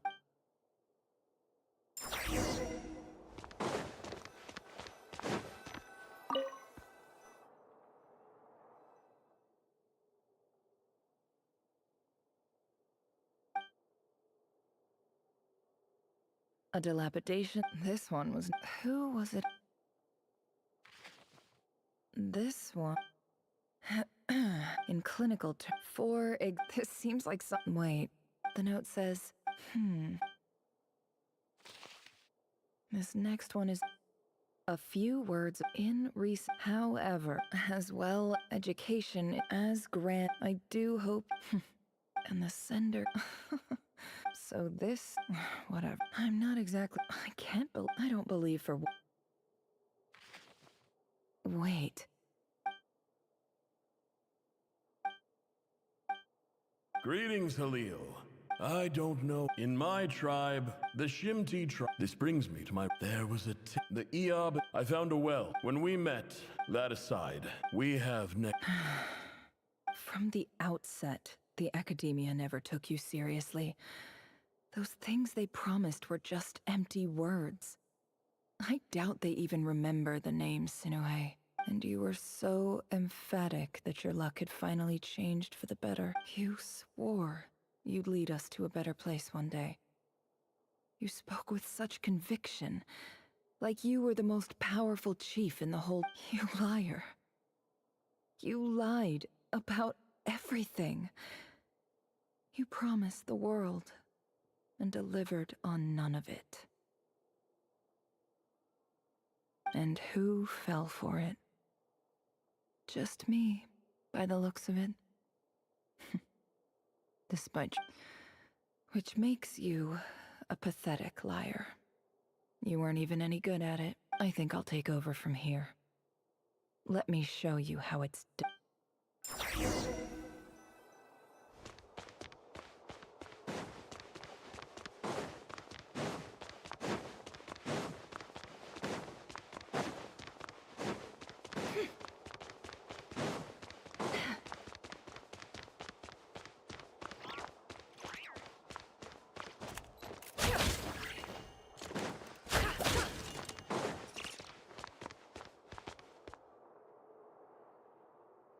I just came to say goodbye.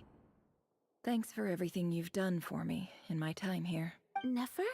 You packed your bags. Where are you going? I'm quitting. Something's come up in my hometown. Gonna head back and deal with it. Somewhere in the House of Dana that it has hallucinogenic effects. Don't use it all at once. Isn't this the stuff you brought from your hometown? Yeah, about. I lied. It's not rare at all. There's this bunch of ruins near my hometown that are practically overgrown with this plant. It's not worth much. Keep it. It's fine. But Nefer— All right. That's all from me. You take care.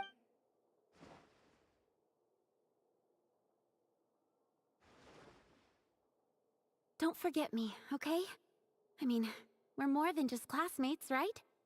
We're friends. Yeah. I'll remember. I lied again.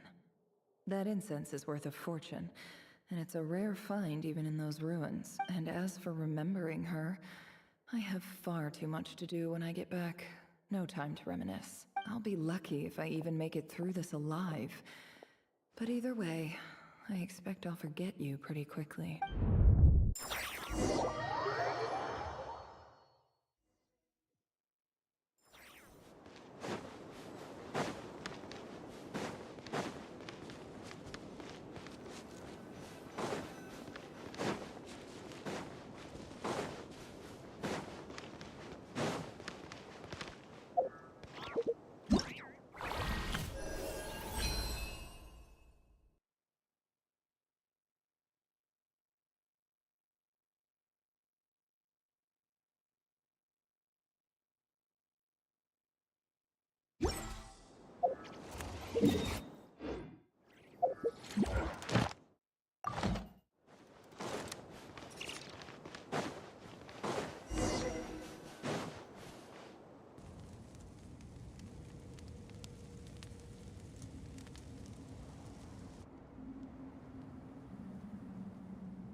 It's a pleasure to meet you, Mr. Arif.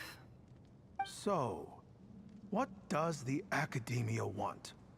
Since they've sent their special ambassador, I assume there's a big business deal to be made. If not, I'd be very disappointed. Please, sir, lower your blade. You're lucky I'm the one they sent. Not all special ambassadors share my admiration for the Eab people. The ever-shifting balance of power in the desert reduced the once great civilizations of this region to rubble and sand. But the story of the Eab has a very different trajectory.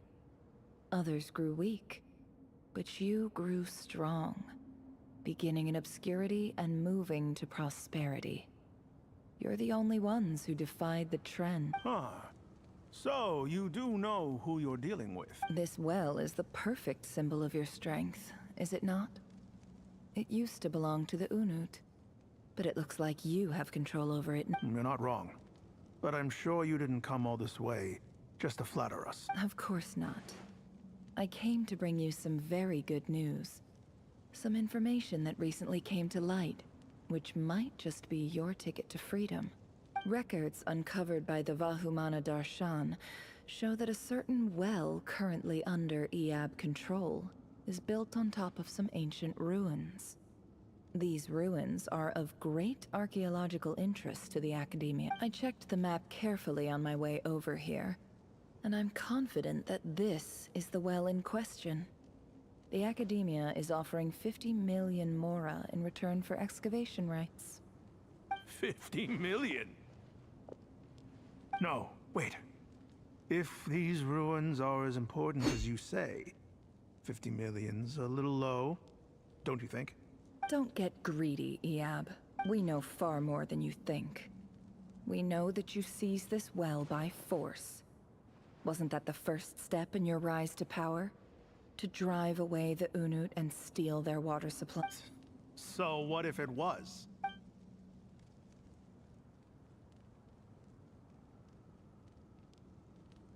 Don't worry. As unscrupulous as it was, it's something we're willing to overlook. The Academia is only interested in dealing with the de facto power holders in the region. I hope I am making myself clear. And I hope your words are the truth. If I find out the Academia is trying to play me, I'll hunt down every one of your people and make you watch as I cut their heads off one by one. I assure you, Chief, that would not be in your long-term interests. You don't want to make an enemy of the Academia. You see how I'm dressed, don't you? I appreciate that you've never been to the rainforest, but surely even you recognize an ambassador's attire when you see it. And what does a barbarian like you have to lose anyway? You really think the Sumeru Academia would bother to come all this way just to lie to you? We have more important things to worry about. All right, I take your point. The Academia is the highest authority in the land. I'm sure you're trustworthy people. In that case, we have a deal. We will sell you the excavation rights. I'd like to thank you, Ambassador. This is good news indeed. Excellent news. In fact, it calls for a celebration. Would you do us the honor of staying a while and enjoying some Iab hospitality? Gladly. I am partial to wine myself, and I trust you are as well. So let's indulge in a few drinks together.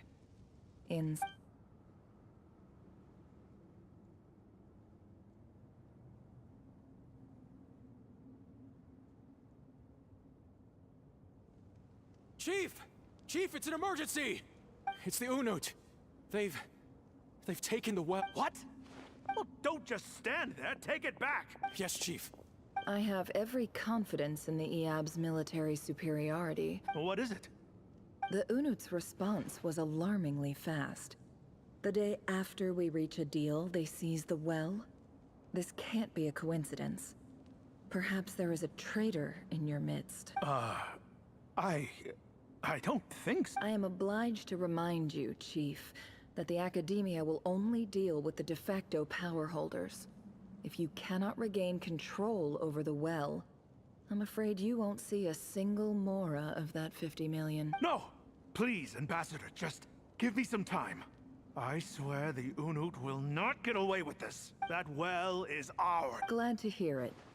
I will wait here for an update. If there is a traitor, I will... Much obliged. Wow. All it took was a few words and I've got him wrapped around my finger. What an amazing feeling. So, in summary, Ambassador, the Academia would rather negotiate with our tribe instead of the Iab. The Iab are ruthless murderers who don't listen to reason. And now they have the gall to interfere in our research projects in the desert region. So let me ask you, Chief. If you were the Academia, what would you do? Kill them all. Of course. Precisely. The Academia does not tolerate those who stand in our way. The EAB have held back our academic pursuits for too long, and our patience is wearing. At the same time, we have our own rules out here. If the right. We can't confront them ourselves, but we can. Natural allies. Weren't the EAB your allies once? You were quick to send them after us to protect your interests. Let me be clear. The Academia wishes to collaborate with the legally Say no more. I believe we have an understanding. Good. Then I suggest you get to work. Get us access to... You see, Dad? Lying is easy when you know how. People will believe anything.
Look at yourselves. You may be vile, savage monsters, but your butchered bodies bleed like any others. You're no different. You're nothing special at all. The monsters who destroyed my home, they're just ordinary, petty human beings. What a joke. I think we're even now. Maybe I've even done the desert a favor. It's a better place without all these people around. Oh, Sinuhe. My gullible fool of a father. Perhaps if you'd been as ruthless as I was today, our tribespeople would still be alive. In this dog-eat-dog world, a chief needs to be tough to survive. But you couldn't do what had to be done. So I did it for you. Nefer, it's okay. All of this is in the past now. I believe I remember you promising to remain silent. Yeah, but even so... Yehoda, is there anything you can do to ease the tension? Alright, time for a sharp turn onto a complete... So, anyway, that's enough of that. Feels like we've been walking forever. I'm getting pretty tired. Oh, Lauma. Yes, if we can find somewhere to sit down, I could certainly do with a rest. It's not far now. There should be a temple just up ahead. Yes. Really? A temple? That's where this story ends? I guess that's how things go in the desert. Desert dwellers can never escape their destiny. Or so everyone says. I never wanted to believe it, but looking back now... You mentioned my biggest... Ah. Then I'm guessing it's where you got your power from. The power... I didn't know you were clued up. I'm no expert in the history of... Sounds impressive. Oh, I know who you mean. General... That's possible. Sino's hardly a figure of a... What about him? Well, he's not a... Please, this is the... Thanks for your patience, everyone. I'm sure it's been a lot to take...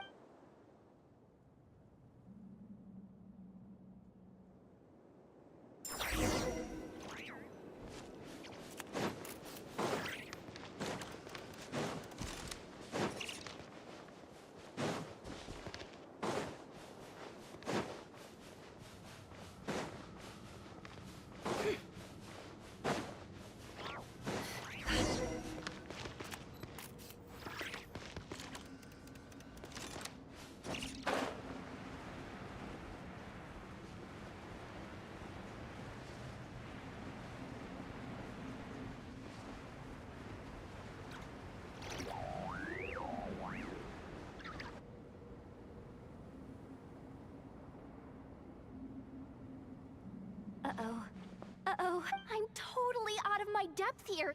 I don't have anything to add about any of this stuff. Like, look at that statue, for instance. I want to do the whole name-dropping, this girl knows her stuff thing too. A statue with the head of a bird.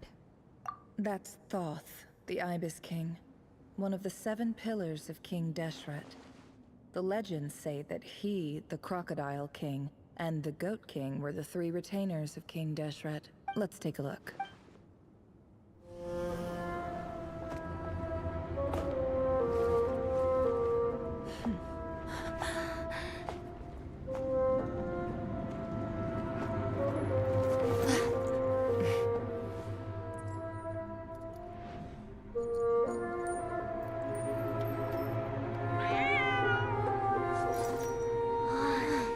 It's just Ashru. So, all is well?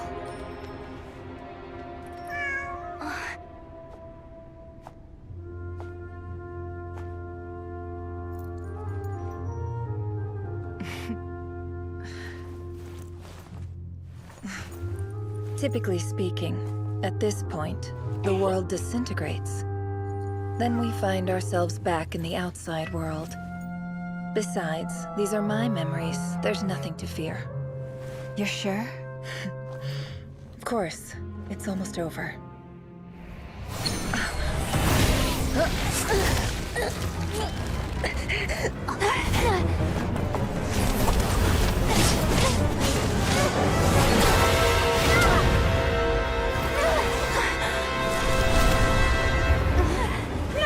Hold on!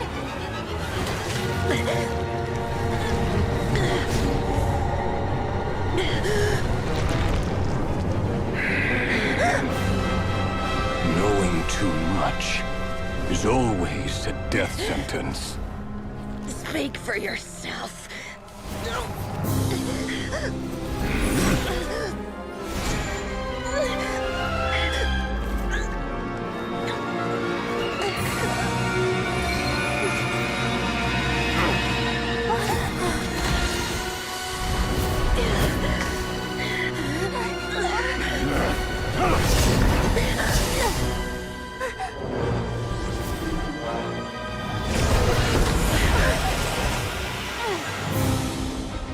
How repulsive.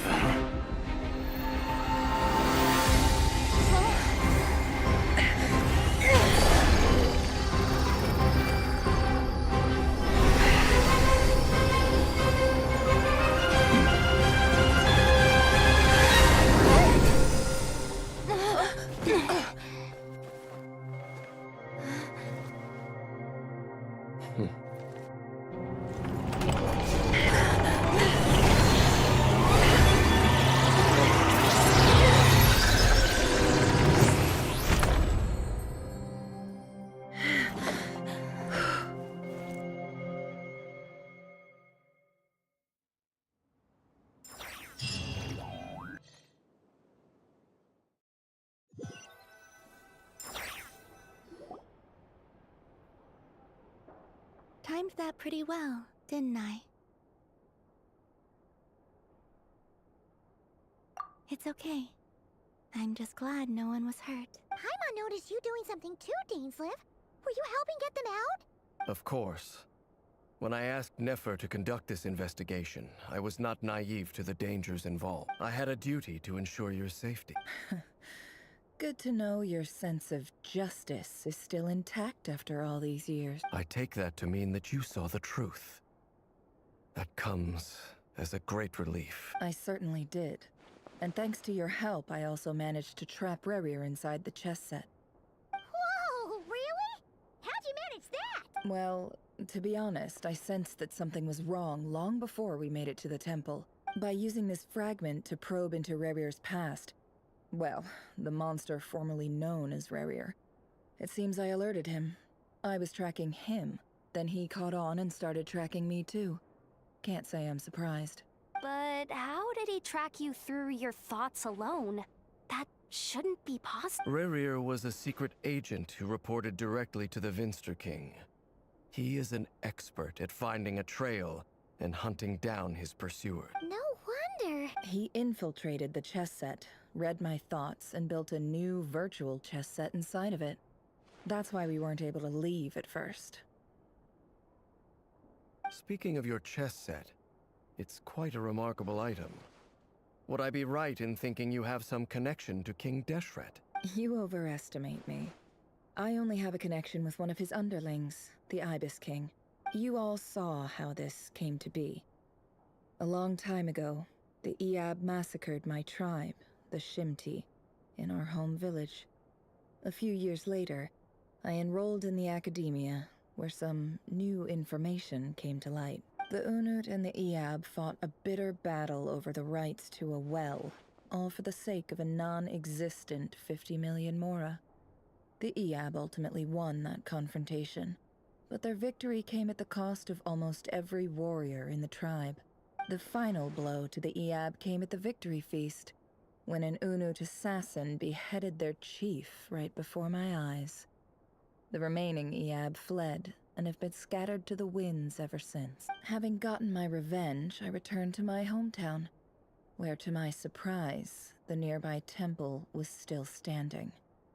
There it was, seemingly immune to the relentless hostility of the desert, while my tribal home lay in ruins. As I stood there gazing at the temple, I noticed a cat just outside.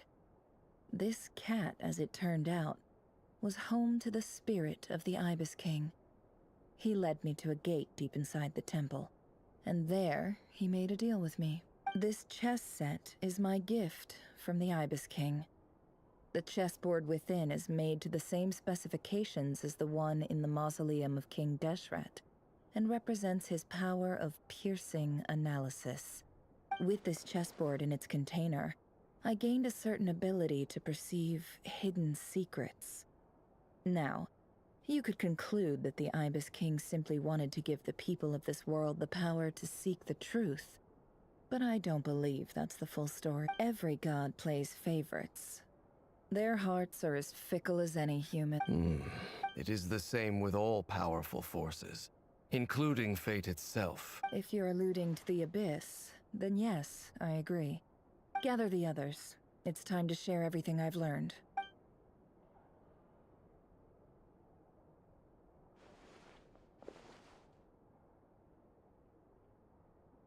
Thank you all for being here.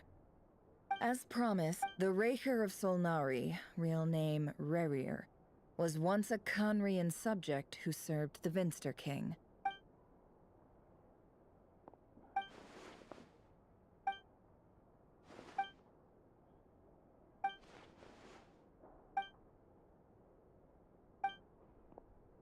So that's why he's so obsessed with the moon.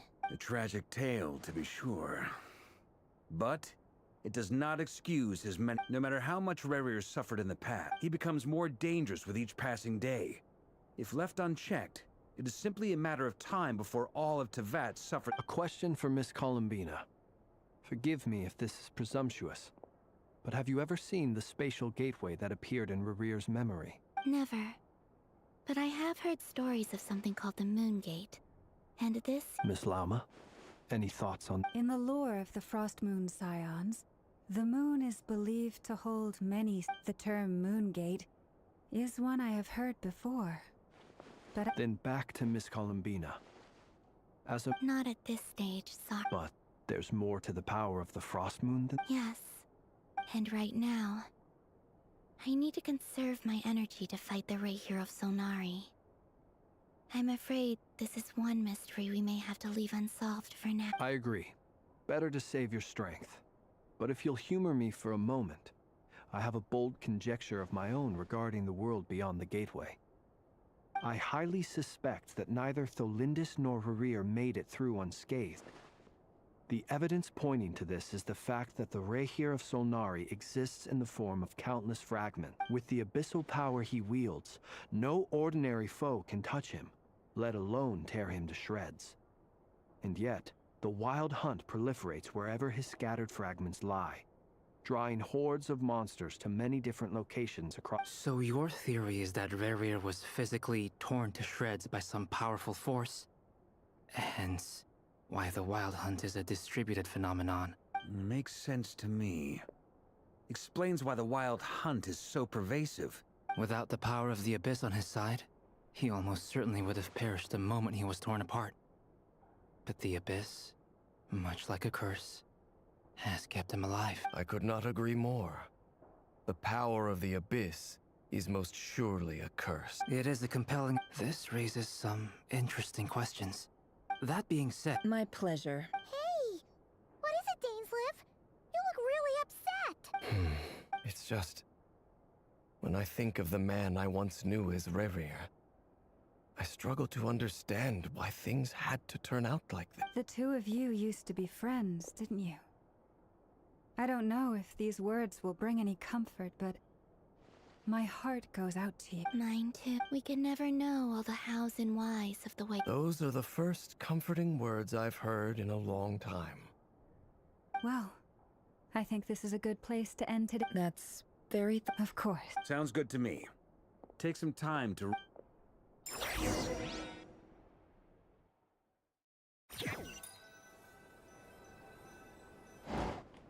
Hey, is... Why not? If it's all the same...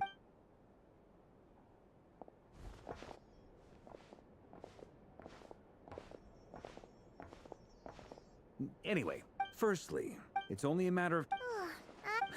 Well, it felt like some kind of... 2 days? That remains to be... You have some history with him, right? Great. All right. We figured we'd bounce the idea off you... Oh, Paimon's... All right.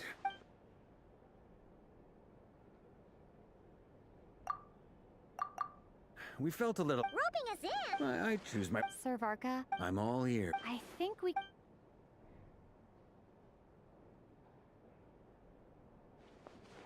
I see your point, yeah. But if that... To be clear, I want to do everything within my... Well, that... As in... Of course... Thank you, sir. I should be the one...